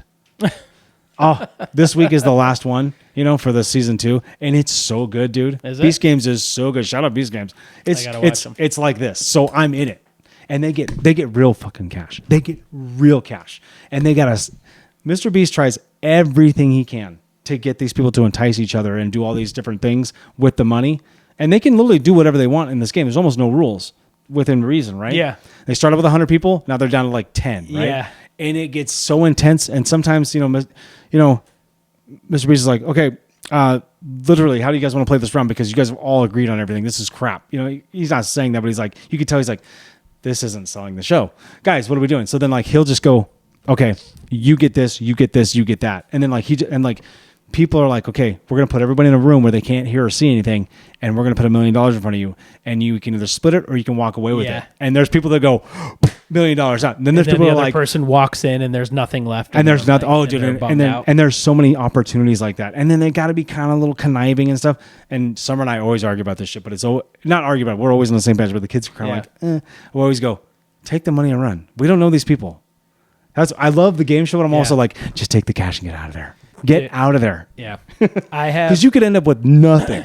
No, and I've seen clips of that. I haven't watched it all, but I've seen clips and the reactions. I say it's so good just because I like this shit. And it's very, very similar. Dude, two other shows from just back in the day, real quick. The one I absolutely loved and used to watch all the time was Supermarket Sweep.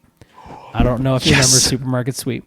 Yes. Fantastic. I gotta look at the camera. Yeah.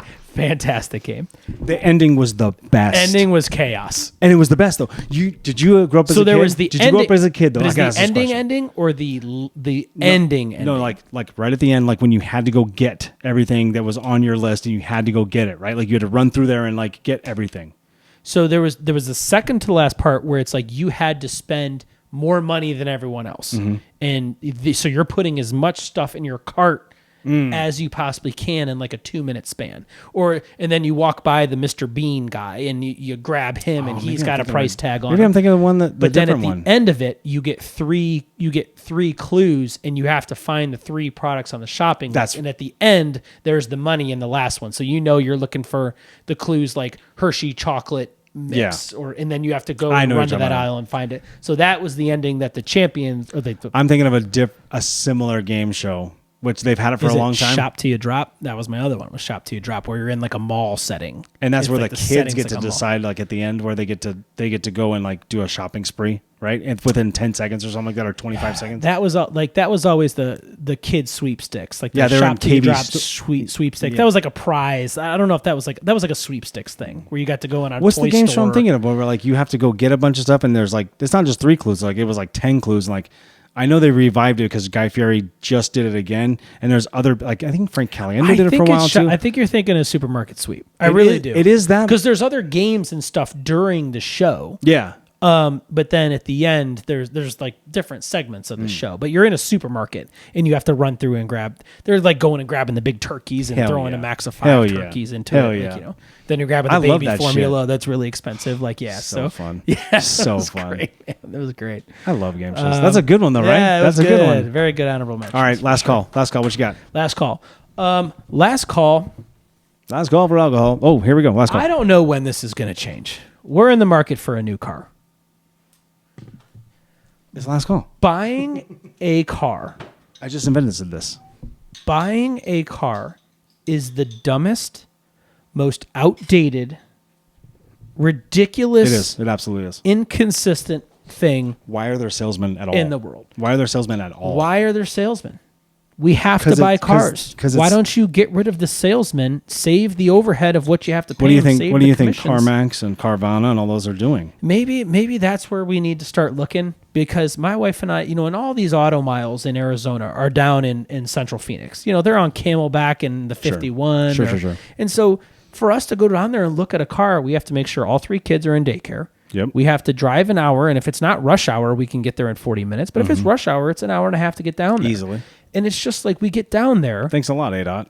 We ask them for a price on the car, and we're looking to spend, let's call it $700 a month. Mm-hmm. We're getting a quote for $1,000 a month, and we're just like, they're not even trying though. We're like, we're not close to this. So what goes into this $1,000? Oh well, it's this, and this, and then I'm looking at like the interest rate they're giving me. It's like 10%. You're like, I have a 750, bro. I'm like, I'm over that. Luckily, I'm over that. But it's like I'm sitting here looking at the insurance or the interest rates I have now on my cars now, and they're like 5%. I'm like, why am I getting 10% now? Like, I know I could call them right now. You just go, you're not even fucking trying. What are we doing? But it's like, why am I doing this back and forth? Oh, yeah. And then then I'm being told, well, don't tell them what you want to spend monthly. And I'm just like, why?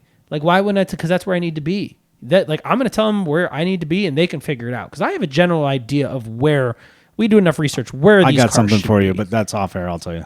And it's just like, I hate the back and forth. I hate that, then we have to go, after you agree on a price, then you have to go to the finance manager, and then you're adding gap coverage. But why are we doing that, though? Warranty. But you don't have to do that. They try to sell you on things you don't need. No, but and that's their job is to sell you. And we always buy the extended warranty. Those are two things like I feel like I have to have, especially buying a used car, a pre-owned. But you can buy an extended warranty outside third-party insurance that's better rates than what you're getting from them. I need to look into it. Those are things that are out there. But they don't. But that's my point. It's the most ridiculous thing. Oh no, I know. It's just buying a car is. There should be a set price on what these things are. Well, that's what I'm saying. Like Carvana, CarMax, like you can literally go get. They give you. It's a gimmick, but they give you the coin and they go, "Hey, what is the coin?" And the car comes down out of the vending machine, and that's what it is. That's it. What CarMax and Carvana and those types are doing is the right thing. Like, here's our best offer. Like, and the cars are what they are. You get to see. I built a CarMax facility. I can attest to some of the stuff. They have great stuff, and then they go, you have to know what you're looking for to get a good deal. You know what I mean? Yeah. But there's also a couple, just real quick on car stuff. There's 2 places I would buy a vehicle from. One is not in the state anymore, and 2 is about 75 miles north of here. And I have Prescott area, or a little bit south, but yeah, it's somewhere around there. But we'll talk about that a little later. But I'm with you on the car thing. It's like, why do we? So negotiating a deal, it's like, no. You don't need to know my payment. You see my score. I'm already pre-approved for this. You can come in with everything you want, and they don't give a fuck. They want to do this, and they want to make. And if you came in there with cash, they're upset because they don't make any money on the interest or their loan or anything like that. And if you're like, I have $50K and I'm going to buy this car, they're like, well, did you finance it? You know, I've had a friend that did this. Real quick story. I had a friend that did this years ago.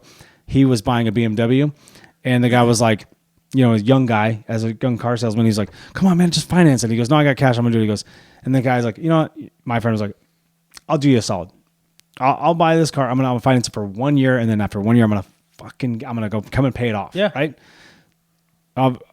All he did was, though, he just to get away from the guy because it takes so long. Called the bank and paid it off. You know what he did? As soon as he left. No. Not even 24 hours. He goes, I'm going to pay this car off. And the bank's like, sure. Dang. And then the guy came at him and he was like yelling at him and cussing him out on a phone call and stuff. Stupid shit. But my dad was in the similar thing with you. Like, he goes, I want to pay this, I want to pay that. My dad was always like, I'm not going to be here for 2 hours while you decide who's playing tic-tac-toe in the back. You know, and you guys, I'm going to go talk to this guy. My dad would go, I'm going to pay this, and this is what I want to pay. I want to be out here in 45 minutes, signed in the car. I have my family over there. We're getting out of here. My dad was very good at that. Yeah. My dad was he was very adamant about it. He goes, if you couldn't get me out of here in 45 minutes, and my dad, no shit, he will sit in that waiting room. He's watching his time. He's watching his watch going, where are we at? Yeah. Dad's didn't have the patience for that. So that's what he ran it. So I'm with you. Yeah. It's very outdated. Pain in the ass. You should be able to do it. You do it anyway now, right? You can get anything delivered to your door. And that's what they do now. You know what you want to pay, so just pay it. Fuck it. Have you tried Carvana or anything like that? No, nothing like that. Give it a shot. Auto Trader. Keeping see, that's outdated too. Anyway. It's crazy, man. My last call. I kind of touched on it a little bit. My last call is my biggest thing is the quality and just the groups that are buying our favorite things, the American things, the stuff that we have, our shirts, our shoes, our beers, our phones, our clocks, our computer, our couches. Everything is trash. Everything's built the same way, and they put a different name on it. And they market the hell out of it, and then someone else. Even if somebody has a great idea, my problem is someone has a great idea, and they make a little bit of money, right? And then they go on TV shows like the Sharks, right? And they're part of the problem, but they're a small part of the problem. It's like they already have money. They're already part of other boardrooms and all these other things, and they buy everything. Somebody has a great idea. Someone's going to come scoop it up, and they go, "Yeah, we're going to give you $1 billion," because they see it as a $10 billion thing, right? Our everything goes to shit. Everything goes to shit, and then we have to pay 7 times, 8 times, 10 times more than we should be. It's the blackmailing to keep other competitors out. Yeah. To where it's that's like my gripe. They are going to the powers that be and strong-arming them and saying, do not let A, B, and C happen, or do not let A, B, and C see the light of day, right? Or you will face these repercussions. And so these other things that are building these things that are going really, really well, they have a ceiling, and they either shut them down and they blackmail them and don't let them succeed. It's in Hollywood. It's in these businesses. It's in everything, all walks dude. of life. It's in food. It's in everywhere. And they shut it down to They either get them to conform or they blackmail them and shut them down so they don't have a chance to succeed. I got one more little last call. Just one more. Because we could make that a whole pod. Yep. Holy shit. This just happened to me. This is my other thing. Everything in this world is taken from me. Everything I love. I know it sounds like a movie title, right? You know, like just and then one man. You know, but seriously, I went to Red Robin the other day. It's a big company. You said right? Red Robin? Red Robin, right? It's a big company, right? Now they're shutting down stores. We know why, because your shit's way overpriced, and the quality's shit. But also, they have one burger. A lot of overhead. Yeah. They cut out bussers. That was their deciding factor in like 5 years ago. Save them. Yeah, didn't do nothing. But one thing I absolutely cannot stand, and I don't know why. Maybe it's just coincidence, and I'm this old, and this is just what happens in the world. Yeah. I'll tell you what. I used to get the same burger at Red Robin because I think this thing came out like 10 years ago. They had this thing called the Double Tavern Pig Out Style, and if you know what I'm talking about, it was so good. They had a bacon aioli on it, crispy bacon, and it was not huge patties because you get a Red Robin burger and they're big, right? Yep. Pretty good size. They used to be, right? I know how it works. But shrinkflation. So, yeah, no shit. But they had this Double Tavern Pig Out Style. I mean, I literally got this thing like 4 or 5 months ago, right? I go to the other day with my son, Callahan, while Cameron's playing basketball, when they're on their day off, and I go get Red Robin, and I'm like, hey, I don't even look at the menu because I know what I want. Yep. I just go, Double Tavern Pig Out Style. They go, $5 burger. You get this, you get this look from the server, like, and she's like 16. She's like, I don't know if we can make that. I'm like, what do you mean make that? It just happened. Like Summer and Cal and I just went there, and I'm like, you guys made this a month ago. They're like, we just had a new menu. The same ingredients. That's my biggest gripe, dude. You know how many times this has happened to me? This is probably the 9th or 10th time in my life where like I get something for years and it's gone. What are we doing? That could be a whiteboard thing down the line. We got some good whiteboard stuff coming for sure. Yeah, we gotta wrap just this gets up. taken away off the menu. Yeah, but you agree a little bit? Ridiculous. They have the same ingredients. It's just make them. Just make it. Well, it's like Taco Bell. We don't do that. You have 7 things you do. 7 things total in that kitchen. Don't tell me you can't make this. Put different amounts in each. Hey, good pod, brother. It was getting long. That was a long one. We'll chop it down. Thanks for sticking with us. Oh, no, but when it's good, you want to keep going, man. I get it. All right, March Madness. I mean, St. Patrick's Day coming up. Ooh. March Madness. That's right. Conference tournaments coming. When's the Masters start? Soon? About a month, I think. Yeah, so we got some sports to talk about, ladies and gentlemen. Yes, Combine. Yes, we do. I'm not a big college guy, so I'll be like, this guy's supposed to be good. March Madness March Madness is our biggest thing. Yeah. NBA playoffs will be coming Sunday, up. NBA playoffs. Sunday. Yep. Yeah. We got lots going on. Hey, yes, keep sir, liking, yes, sir. keep subscribing, keep following us on TikTok, Instagram, YouTube, everywhere you can be. We're all over. I try to post as much as possible within reason. So, we're all out there. Send us something to talk about. Send us a little DM. We answer everything we can possibly. It might take 72 hours, but for the most part, I do answer. And if I don't like it, guess what? I still heart it, like it, whatever. I still enjoy it. So any interaction, we appreciate all you guys, everybody. I'm looking at this camera like you can see me, whatever. But just kidding. We love you all. Thank you very much. It's 2 beers, 2 mics. It's Danny Betts. Follow him for all your betting needs. I promise you, he's way better than he looks. Tough loss to Keldon Johnson. It happens to the best of them. Bye, everybody.